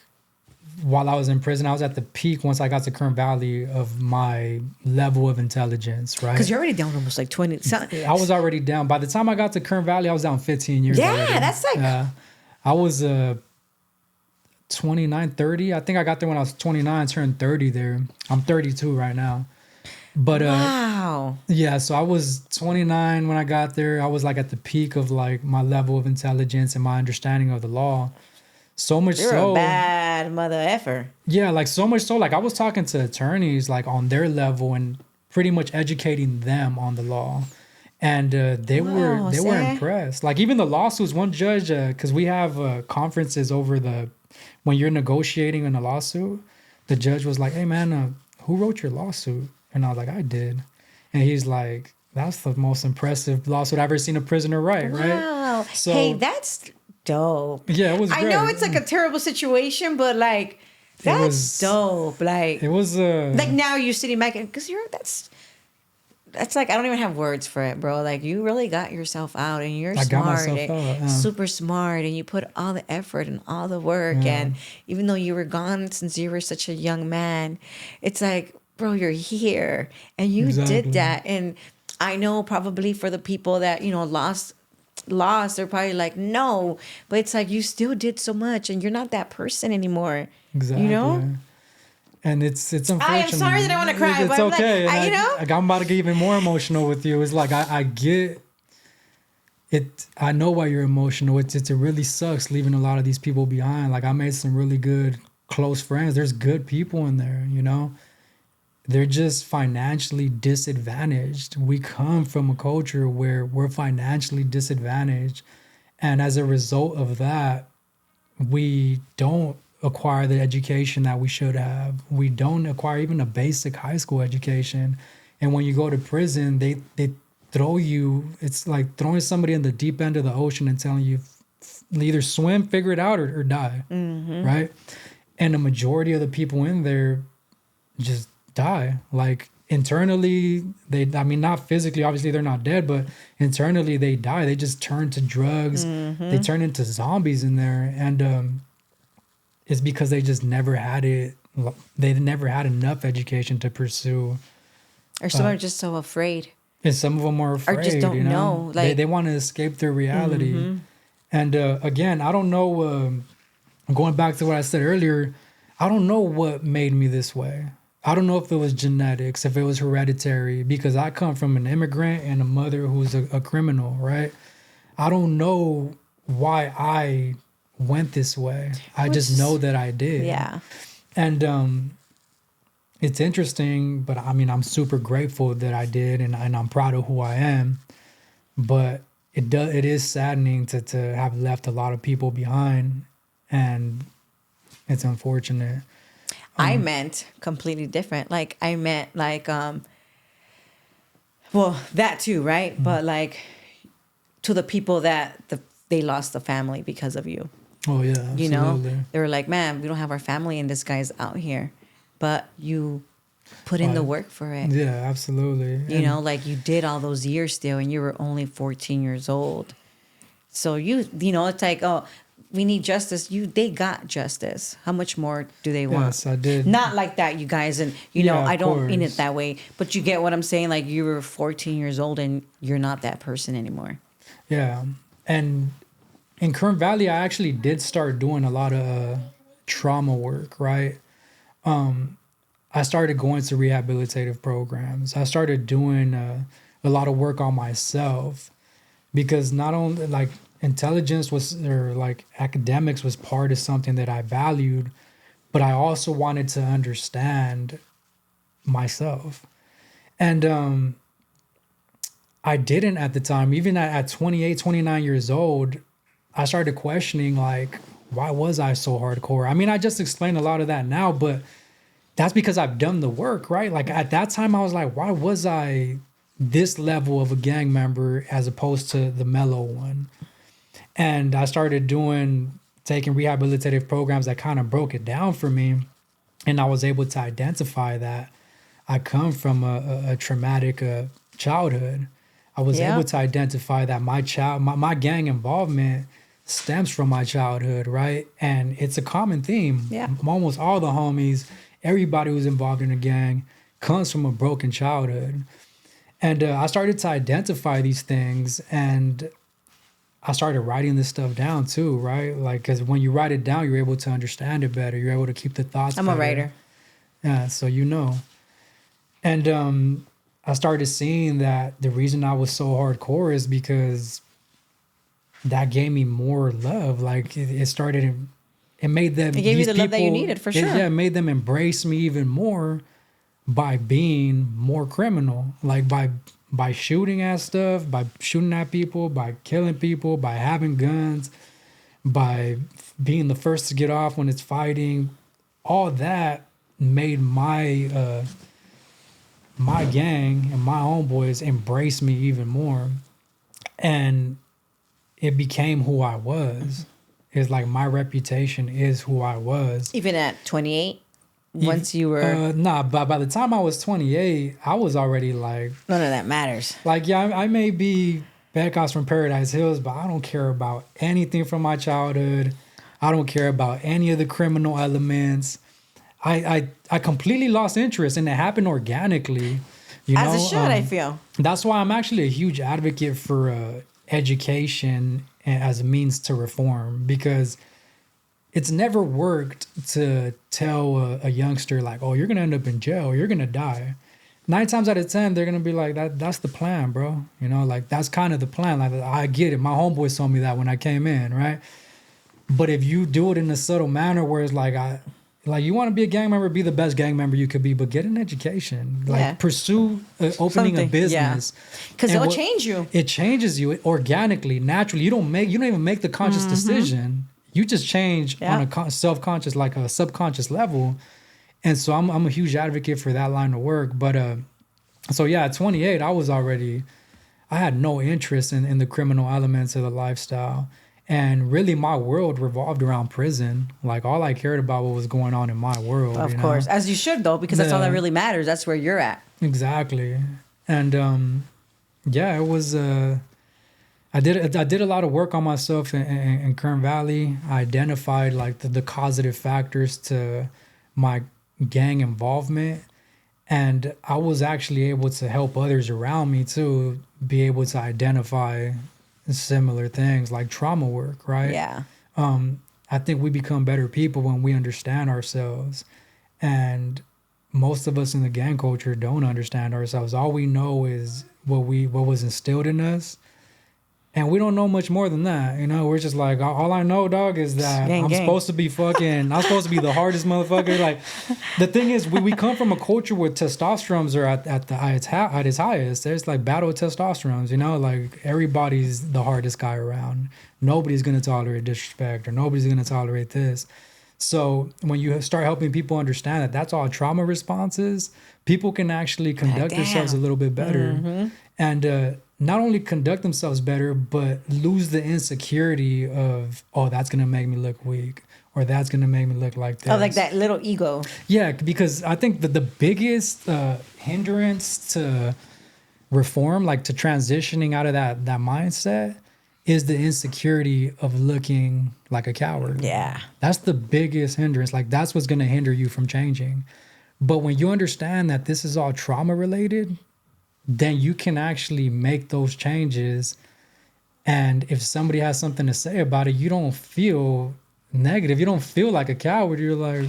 Yeah, take whatever you're saying. Like, bro, that's like, me. Yeah. Yeah, like, I know your ass went through the same shit when you were a child, too, if not worse. Yeah. You know, like, I got taken from my parents. You know, I went through a lot. I understand. So I did a lot of work on myself, enough to where I felt like I was ready to get out. And there was still no mechanism for me to get out, though. Like, I felt, though, like if I was to see the board, I feel like they would let me out. And a lot of the people that ran these programs, they looked at me and they thought, I agree, you know, like the way you carry yourself, the way you talk, the way you understand insight, remorse, and all that. They agreed. But at the same time, I was like, I'm not going to stay away from cell phones. So if I keep getting caught with them, I'm never going to get out. So, but I was like, you know, it is what it is. Like, I'm going to continue fighting the fight. And... because it's for a reason. Yeah, it's for a reason, you know? So I continued to do that. And eventually, one day I was scrolling through my cell phone. It was nighttime, going through the published cases. And I saw one particular case that was relating to... It was relating to juveniles and like juvenile laws. As it relates to, like, there's a correlation between juvenile laws and adult laws, right?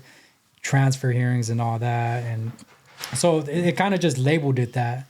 And I got to reading it, and it just so happened that it applied to me. This is a brand new case, right? Like, I'm going through my cell phone, on my emails, get this case. I read it, I'm like...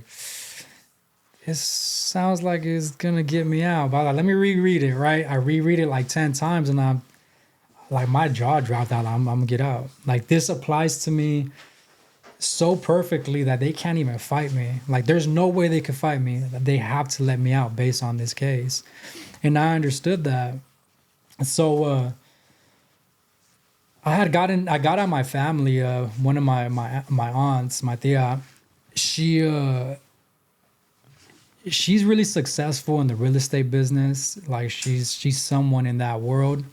And so she has a lot of associates in higher parts of the world, right? And or of San Diego, like the mayor or like council members and things like that.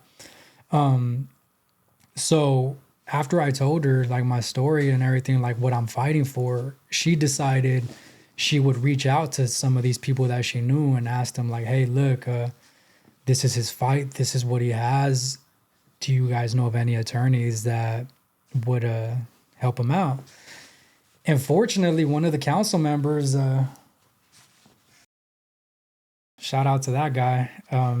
He's like, yeah, my wife. That wow. He was like, but here's the thing: his wife looks. She works for a prestigious law firm, so he asked her, and apparently she's just an associate attorney. They got partner attorneys in this law firm, and she's like, let me ask the partners. Right? She has to get it approved by her supervisors, because it's not her own practice. Yeah, and again, I already found the winning loophole. It's a wrap. I'm winning. I know this because I know the law. Somebody. I just need. The thing is, I didn't want to represent myself because I know the way the courts play with pro se, like petitions that are filed by prisoners. I know how they kind of just toss them out. They don't take them serious. I was like, if you have super makes sense. Yeah. If you have an attorney stamped on it or even a law firm, they're gonna take it serious. But when it's filed by a pro se inmate, they almost always like, stamp it, denied. And without even caring. It's a sad reality, yeah. But we actually did it to ourselves too. Like, side note, filing a bunch of frivolous petitions and things that ain't going to get anywhere, it's a negative thing for us because they start seeing even the meritorious ones, like the ones that have merit, they start seeing even those as like, get it out of here. So we kind of do it to ourselves as a prison culture by filing a bunch of stuff that's not going to work. So when one is going to work, it kind of passes through with all the other ones. But anyway, so understanding that much, I wanted representation. This dude asked his wife. She had to go ask the partners, and they agreed. They agreed to take my case on a pro bono basis, so without us having to pay them. And that was a pivotal moment in my legal endeavors, because once you have a prestigious law firm like that, everything changes. The court is going to take you serious. And I pretty much told them word for word, argument for argument, how I'm supposed to get out. Like, this is how that you told them. This is how it's going to play out. What did they tell you though? Like, so when you get on the phone with them, or did they go see you? They came to see me. Okay, so when they went to go see you, you're like, oh shit, it's freaking happening. Like, how are you feeling? Like, this is a big step. And when you told them like what to say, like word for word, were they like, oh they my were God, impressed. that's if you were to saying. talk to them today, they would be like, that's probably the most educated inmate Don't be I've met. tooting your own horn again. I have to. Hey, I know that's right. The crazy part is that, like, it sounds throughout this whole entire interview, it sounds like I'm tooting my own horn. It's okay, but though, it's because it's reality. Like, this shit really happened, and I wouldn't be out here if it didn't. Of course, right? So, I was really educated, and I told them, and they were like, okay, before they can make any argument, they're like, we got to ask the partner. So they ran it through their partner and through the partner of the firm. And he's like, yeah, it's accurate. Filed it. They filed the petition. And this is all like, I'm giving you the gist of all this. There's so much details that are involved that I'm just going to not get into just because our time is like, right? We'll end up with like a 5-hour interview. But the partner agreed to it. They filed it. And even with the attorneys, the prosecutors of San Diego, because you got the district attorney and the prosecutors are the ones working for the district attorney, they were so like against the fence that they were throwing out like weird arguments that the judge was like, that doesn't make sense. They were like filing stuff, trying to get extensions to file stuff that just wasn't much of an argument. Like, they lost, and they knew they lost. And they just try to put in a little bit of work. They were trying to extend it, right? And I even told the attorneys that were representing me, I was like, no. They're like, but I told them, oppose the extension. Like, oppose it, fight it, and that's my call, right? And they're like, but we have to build a reputation or like a relationship with the prosecutor. Like, it helps us. And I was like, I ain't building nothing. I was like, this is what oppose it. And either you oppose it or I'm opposing it, you know? But the thing is, and I don't think everybody understands it, is that attorneys, they work for you, you know?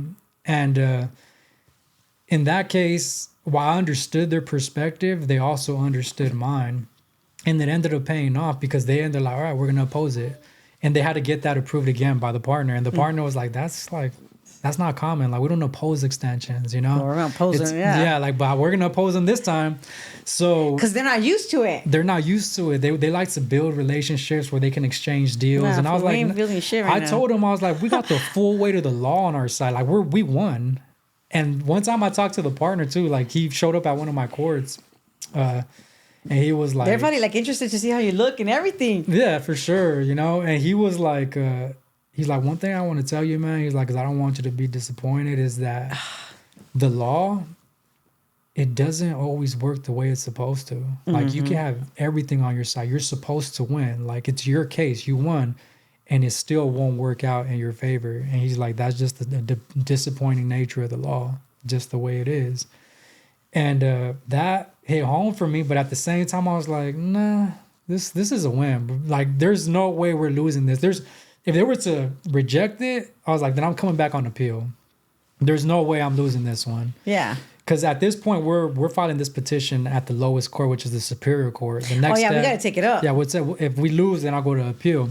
But anyways, we end up going to court, and the prosecutor is like giving us the runaround. And luckily, I filed that opposition to the extension. We lost the opposition. Like, they still gave them the extension. But when they try to request it again, the judge was like, nah, they already opposed it. I'll give you a week to respond. And if you don't have nothing in a week, then I'm going to be forced to grant the petition. And a week later, the prosecutor came back and they conceded. So they admitted defeat. They had no more arguments. They were like, you know what, Your Honor, the law dictates that the petition be granted. We have no opposition. We concede. And so the judge granted the petition on the spot. And this petition...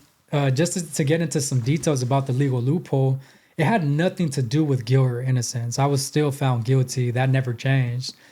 It had everything to do with reopening my case for resentencing. But the way California law works is once your case is reopened for resentencing, then all the new laws apply to you because your case is no longer closed. It's open. So everything is now applying to you. And understanding that, I just found a sentencing error to reopen my case to get the new law applied to me to send me back to juvenile court. So as soon as the judge granted the petition for resentencing, my attorney argued, okay, now that you reopen the case, you have to transfer it back to juvenile court. That's just the nature of California law. California no longer tries 14-year-olds as adults. He was 14 at the time of the crime. And the juvenile court no longer even has jurisdiction, or they don't even have the discretion to send them back to adult court. That's how much the law has changed over the course of 16 years. The judge agreed, obviously, because it's the law, transferred my case back to juvenile court. And when I got to juvenile court, because I was already 30 years old, they were forced to let me out. Did they let you out right then and then? No, they didn't. Oh. So what happened is we made our argument. The judge was like, okay, you're over the age of 25. I can't send you to adult court. I'm ordering your immediate release. And what's funny, though, is the process. I remember it vividly, too. The prosecutor was like, they asked him, like, do you have any opposition? And she's like, Your Honor, we're just here. Like, we have nothing to say. We're just here. And it was funny. And the judge was like, all right, I'm going to order your immediate release. All that legal jargon. Boom. They ordered my immediate release. But the CDCR didn't want to let me go right away. Like my attorneys called right away. Like, hey, you guys got to let him out. They're like, no, we're going to wait for the paperwork from the court. And then that takes like a whole 2-3 weeks. Oh, no. But at this point, I won, right? So you're going home no matter what. Yeah, I'm going around telling everybody, like, man, I beat him, like I did it. Hell yeah. And everybody's just like in awe, like, no way. Like two murders, no way. And I beat him. And 2 weeks later, the counselor comes and talks to me. He's like, "Hey, here's your How did you paperwork." feel those 2 that's weeks a whole other... while waiting? That's like super anxietied out. Like, what the freak? Well, listen, this is the crazy part, right? And this kind of also comes back into like, well, I'm gonna get into this in a little bit when I start talking about getting out, but I didn't feel anything. Sadly, right? Like, I wanted this so bad for so long, for 16 years of my life. I wanted it so bad that every disappointment made me numb. Every time I got denied, numb. That eventually I was numb, right? The realness didn't hit you. Yeah, like I was like, I won and I didn't feel excited. I didn't feel happy. I didn't feel anything. And I was just like, I actually struggled with that when I was still in prison. When I won, I was like, why don't I feel anything? You know, like I felt weird. I even told like Jose? people around me, like, why do I feel like just nothing? And to this day, I can't really understand why that happened, like why I didn't feel anything, but it took some time to eventually be excited about being free and stuff. But anyways, 2 weeks later, I get out. But to answer your question, no, I wasn't anxious. I was more so kind of upset that they were like giving us the runaround with the paperwork. So I was like, what's up? You know? You're like, dang. Yeah, I was like, what, are you guys going to let me out or am I staying? Because I didn't want to believe it anyways. I was like, you guys ain't going to let me out. Oh, and so they finally let me out, you know? And they let me out. Wait, before you get out of prison, did you have any pen pals throughout this whole life? I mean, throughout this whole life, this whole 16 years. Yeah, definitely. I had a lot going on, you know? And I don't like to get into details about that simply because... I did some stuff, like I was pretty manipulative as a inmate, where did some stuff that I regret. So it's hard to talk about stuff that might make people feel disappointed about how I was manipulative. Meaning, you know, like you're writing a girl and you're maybe just writing multiple or things like that. Hey, why right? do you have feelings about that now? Like, I do. At the moment you hate. Look, yeah. Girls know. Don't, obviously we know that men in prison are super manipulative. It's what it is. Yeah. It's what it is. Like, yeah. You know, so don't be so hard on yourself. Or It's not that I'm hard on myself. Maybe you just don't want to open it up, which is fine. You know, it's okay. We don't want, you know. Yeah, we don't want it's not your... that. I mean, it all came to light when I got out, and because I actually... Again, not super detailed, but I got married when I was in prison. I want to know about those details. Yeah, it's hard because it happens. It does happen, you know. A lot. It's just I don't want to hurt certain people by talking about it. I get it. And ultimately, because we don't know them, but them watching you know, they'll know. Obviously, exactly. I don't want it to become a negative interview type of thing. It's not negative. Right? You got married. It didn't work out. No, I definitely got married. No, it did. I'm like I said, I'm having a baby tomorrow. Oh wait, you're still with her? Yeah, I'm still with her. So it worked out. Yeah, but I did some things that ended up hurting her by being manipulative and like. But at the same time, it was all. It was all necessary to achieve. It's part of the process. My ends, you know what? It's part of the process. You know, she was still there. She believed you. If whatever happened. But at the end, like, it worked out. Like, you're here with her. And yeah, but I also have to like apologize to the women that I did manipulate throughout the process of being married and having other women that I was talking to. Right, like I sincerely do apologize. I'm sure they're gonna watch it. Aww, that was. It's a sincere apology because I feel terrible about the fact that I was manipulative. At least you feel bad. Yeah. That's everything. Yeah. At least you feel bad. Yeah, I do. I definitely do. Like I said, empathy became part of my nature, and once I started working on myself and being able to feel for other people. And at the time in prison, I didn't feel anything because nobody was affected by it. They didn't know. Like, I had this environment where I could just play different lives, right? But when I got out, it's like I had to put it out there. I couldn't live multiple lives. It was like, nah, this is what it is. and I hurt a lot of people. I understand You know? completely. Let me tell you this. Yeah. Not that it's going to make you feel better or anything, right? Which is fine. Like, so I have a friend, which is a really good friend of mine, right? Yeah. It was me and my other girlfriend. And he's my little homie, right? I speak with my hands. I see you looking at my hands. It's okay.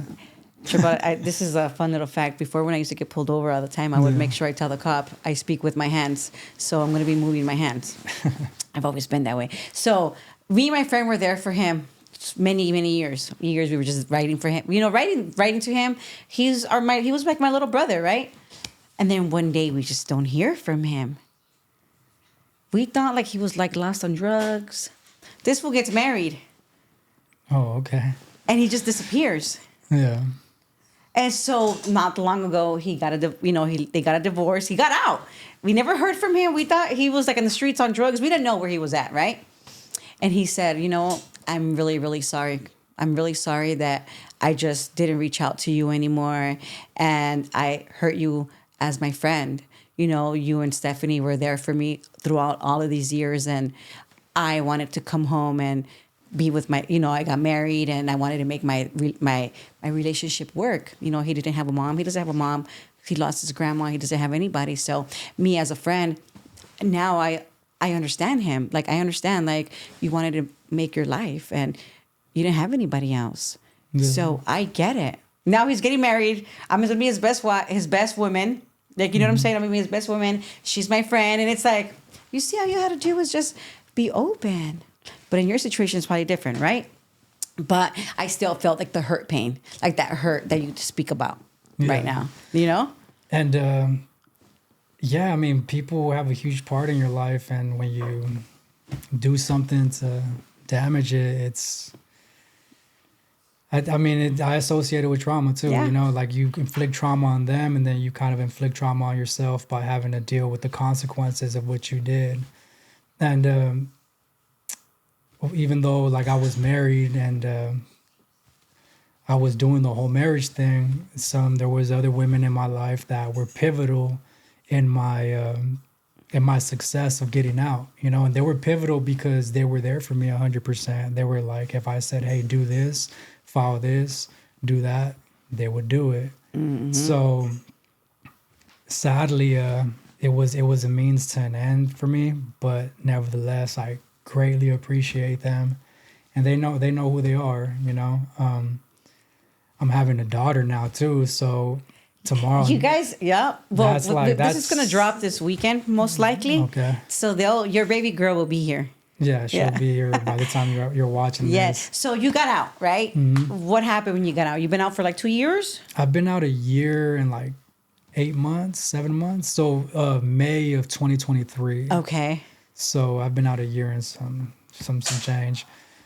But I got out and again, I was kind of I jumped right into being a husband and being a stepdad because my wife had a son already and I saw him as mine. Mm-hmm. Even from prison, I was like a video call dad, you know, always on the cell phone with them, talking to him, and we would give visitation and things like that, and he would pull up, and he don't know his biological father, so I'm his dad. Yeah. Like, he calls me dad, and that's my baby boy. So I jumped right into that role, right? And I jumped into that role and into being an adult when From day one. Yeah, like I've never been an adult out here, you know? Like I've never had to pay bills or anything. But I was already like so sharp mentally that I was like, dude, I'm going to jump into it and I'm not going to complain. None of this, like, it's hard talk, any of that, right? So I jumped right into it and it was...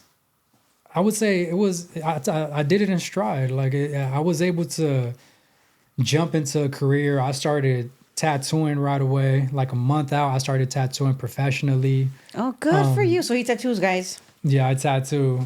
Am I going to be, you guys tag me or something? Yeah, you can tag me. We're going to tag you. You guys can find my page, you know? No, we're going to tag you. They're going to know. Yeah, so I started tattooing. And I also started pursuing a career and legal work, right? I'm not a lawyer, so I can't operate as a lawyer in California, but I pursued a career as a paralegal because I had those credentials. And paralegals, what they do is pretty much operate under the supervision of an attorney. And so I started doing some of that work as well, like independently though, like freelance, not working for a specific attorney, but freelance paralegal. And so I jumped into that sort of work right away. But I will say that internally, I was dealing with some conflict, right? Because I got out thinking that like I would be happy, I would be excited. I was pursuing this goal for 16 years, and I finally achieved it, and I didn't feel any of those emotions, right? So I got out and I started to realize that it wasn't so much freedom that I was chasing. What I was chasing was a feeling.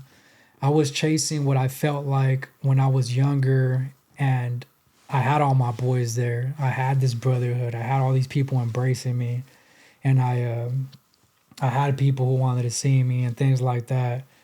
Getting out, it was different, you know, and it wasn't as exciting as what it was when I was a kid. So I was dealing with that, and that conflict for me started making me have problems at home because I'm over here like, I want to go out. You know, I want to go do this. I want to do that. I want to catch up. But at home, I got somebody who's already did all that, and she's like, no, negative, you know?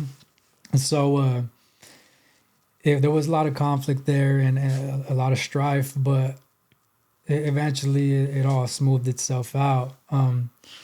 Therapy was always recommended to me, right? But coming from the culture I come from, it's like we look at therapy like it's a joke. You know, you don't go and pay somebody to talk about your feelings and things like that. So I didn't really do it. I kind of just started sorting things out in my head the way I always did in prison. And started working as a paralegal, as a tattoo artist. I started growing as a tattoo artist rapidly. I was pretty good at it. I started tattooing in prison. That's something I didn't mention. I started tattooing in there, which is all like single needle tattoos. And when I got out here, I started learning how to use the different cartridges and different composition of needles, different machines, different speeds. And I got good. I got good fast, you know? and I started standing out for my craft, right? Like, because I was tattooing with single needles in prison, I was able to come out here and do like some really nice script, like clean ass lines, because I was so used to tattooing with something so thin. And so I started standing out for script. I started jumping into doing artwork as well. And I started like tattooing sleeves and things like that. And that started taking off, you know, like before I knew it, I was already a couple thousand followers on Instagram. And so I still do that. But in the midst of all that, I kind of started letting go of the paralegal career because I started feeling like it just wasn't enough, right? Like I'm making like $40 an hour for work that is not rewarding for me. I'm not having fun doing it. And it's all just hours that they're giving me on a case-by-case basis. So I kind of started turning that down. I feel like that's not enough. And especially when tattooing, you're making a lot of money tattooing, you know, like especially these days now. You can make $1,000, $2,000 in one day. Bad days you can make $200, $300. It's still really good money, you know? Yeah, I mean, but more than the average. It gets slow as well. Sometimes you don't make anything, but nevertheless, when it's booming, it's booming. And so I put down my paralegal career, but I was able to get into Loyola Law School's Gang Expert College program. And I did that by just networking. You know, I got out, I accomplished something in the legal arena that is almost impossible to accomplish. It's like the equivalent to winning the Super Bowl or things like that. For sure it is. And so because I accomplished that, I was able to get in touch with attorneys, like really prestigious attorneys in California, some of like the top dogs in this criminal justice arena. And I was able to start partaking in training seminars, and I was giving speeches at schools and things like that, right? So I was able to communicate with certain attorneys, and eventually they invited me to take on the forensic gang expert college at Loyola Law School. What exactly is that? So the Forensic Gang Expert College is something that pretty much certifies you as a gang expert, right? The term gang expert kind of defines itself. You're an expert in gangs, or you're an expert in prison. For the longest, when you go to court for a pretty serious case, a lot of the times they're alleging it's gang related, or they're alleging that you had the state of mind to kill. Whatever they're alleging, they're doing it on the prosecutor's side, and they bring in this detective who claims to be a gang expert. This guy, just because of his line of work, claims that he knows the culture. He claims that he knows exactly what was going through somebody's mind, right? And a lot of the time, it's not always accurate, right? They're not very objective. I mean, they're testifying for the prosecution, and they're trying to secure a conviction for the very case that they established. Like, they arrested the dude, and now he's testifying as an expert. Yeah. So someone like myself who goes to school to become a gang expert, I step out of this school as a certified expert, but I'm an objective expert because I've lived the lifestyle. I lived the gang lifestyle. I lived the prison lifestyle. And so given that background, prosecutors wouldn't dare even try to like hire us because obviously they know we're going to be objective. We're going to give the real insight. Yeah. So what we do is we get hired by attorneys, defense attorneys who have clients fighting serious cases to come into court and provide real insight as to whether a crime was actually gang related or not. Because a lot of the time they're not, and they're trying to say it is. Right? Mm-hmm. I mean, they attach gang enhancements to everything. You could steal the water and they're like, that was gang related. You know, facts. It's like, but someone like me is like, maybe I was thirsty, you know, like it had nothing to do with my gang, right? So, and that's you bought it at the corner store. Oh, it's gang related. Yeah, your gang's gonna benefit from stealing the water. Like that's what California law. That's the way it operates. So, as a forensic gang expert, I have the credentials to be an expert in court, provide an objective opinion, and thereby provide pretty much somebody a fair opportunity in a court of law. And there's been several instances. Which is what a lot of people don't have. Which is what you usually don't have. I mean, you go in there with tattoos, you go in there looking like a gang member, the jury's against you right away. But then someone like myself could go in there, I'm tatted up, right? Like it's covered right now, but my whole body's tatted. And I can go in there and say like, I was a gang member, you know, like I did all that, but look at me. Like look at where I came from, my successful outcome.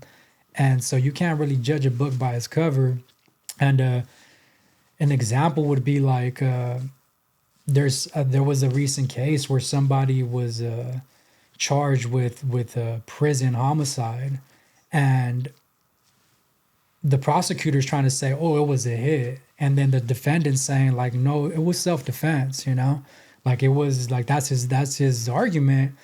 And this guy's over here the prosecutor's bringing in all kinds of correctional officers to say, well, this is how it's done. And this has to be a hit because of this or that. And this guy is like standing alone, pretty much saying like, I was defending myself, man.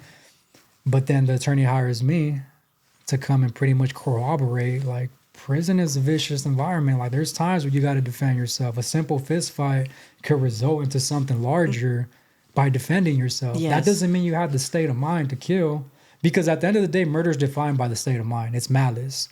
If you don't have malice when you kill somebody, you just kill somebody. It's not murder. It's just killing. So murder is defined by state of mind.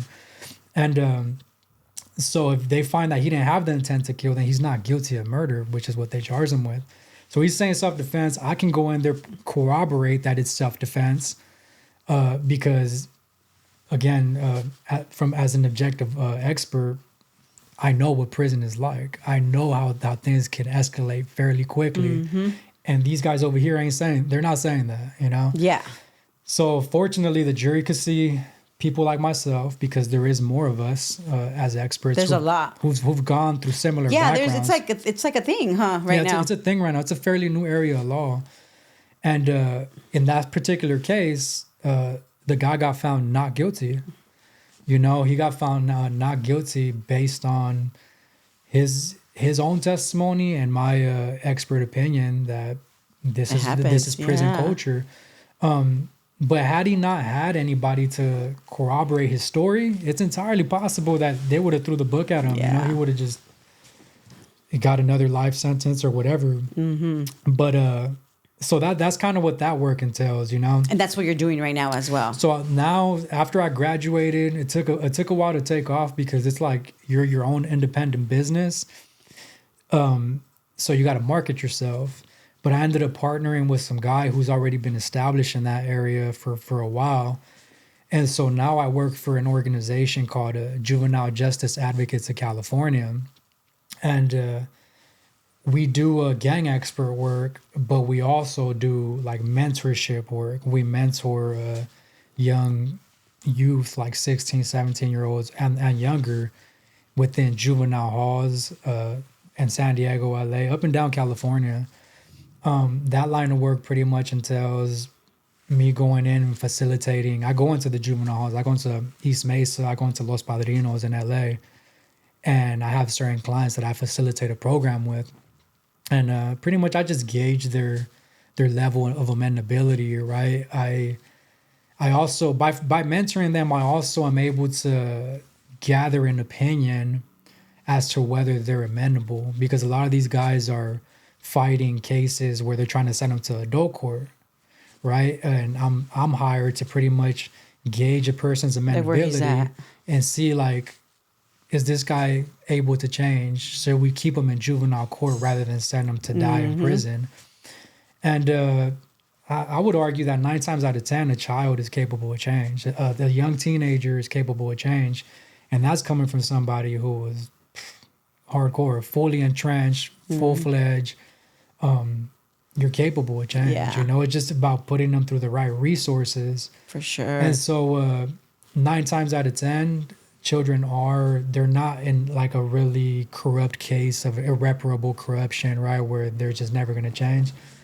But I emphasize that we are required to like be objective, you know? So in instances when they're not capable of change, you're just like, sorry, like he's not capable of change, you know? Yeah. You got to keep it real. You got to keep it real. You got to be objective. That's what gives us credibility, you know? It's the fact that we're able to provide real insight. Like we know if a person is BSing or not. Don't blame me. We're not biased, you know? Like we're trying to improve the culture rather than like manipulate it. Yeah. And a little bit of both. Just kidding. No, I'm just kidding. I'm just kidding. Negative on a little bit of both. I'm just kidding. No, it's all Okay, good. tell me, what has been like the hardest part for you to adjust? Because a year and a half is not that much. The adjustment is just the social settings, right? Coming from prison where I grew up amongst the most active of the active, right? All 16 years through, people who are coming in, like these are where all the murders are housed and things like that. These are the people who became like my friends, right? Yeah. So getting out into this environment, I came from a really high adrenaline environment, like always on your toes, right? Always on like 10 toes down. Now, when you step out here and it's like super peaceful and you don't have to watch your back, you almost start to feel dead inside. Like for me, I struggled with that. I was feeling like I lacked. Like you need life. Like I lacked emotion. Like I don't feel adrenaline. I don't feel excitement. I don't feel anything. So I would do things to like help me feel that. Like right? what? Like go out or try to party and things, like initially, right? But I had to get a hold of myself because like that's a self-destructive lifestyle, especially at my age. It's like I'm not 21, you know, I'm not 22. Like I got to get a hold of myself. Yeah, but also you have to keep in mind that you went in when you were 14 years old. Yeah. And just because you came home and you're married, no disrespect towards your wife or anything, doesn't mean that you're not going to be able to feel life and go to a restaurant or go to let's go dance. You don't need to go to a bar where there's like a little corner bar, like do life things, you know. You need to feel that because it's part of life, you know. Like it doesn't mean that you need to be inside the house 24/7 No, you go take a trip with your wife. Things like feel life. Yeah, definitely. You know, but you've only been out a year and a half, you know, going on 2. So you'll have time for that. Just in time, in its own time. exactly. Yeah. I mean, I'm It's just now. Yeah, like, yeah. I'm just telling you, so you know. I've been out for a long time, since 2012. That's a long time, and I'm just where I feel where I'm supposed to be at.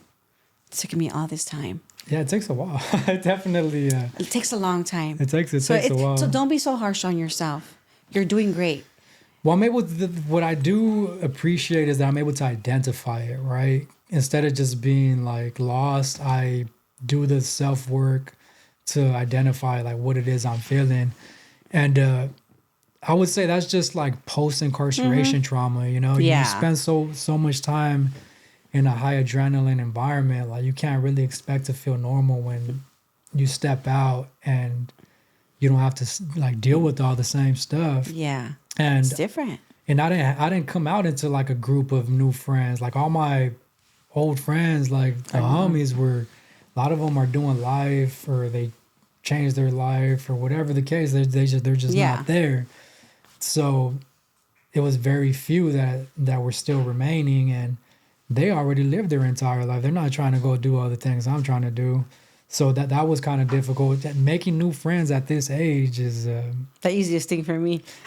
For you, I'm super not friendly. For me, right? Yeah, I mean, yeah, I'm friendly and I'm well mannered. It's just clicking. Yeah, it's a whole different story because your mentality is somewhere else. If they're like not edgy enough or something, it's like I'm not sure we can see eye to eye. You know, I get it. Like they kind of need a little bit of edge, but at the same time, a lot of reason for me to really function with them, because I try to foresee everything now. Like any situation, if I go here, how can that turn out? If I go there, how can that play out? You know, that's something that I was taught when I was in prison. But it's good because that's what helps you go through your day. I tell everybody, you gotta live out here like you're still kind of in there.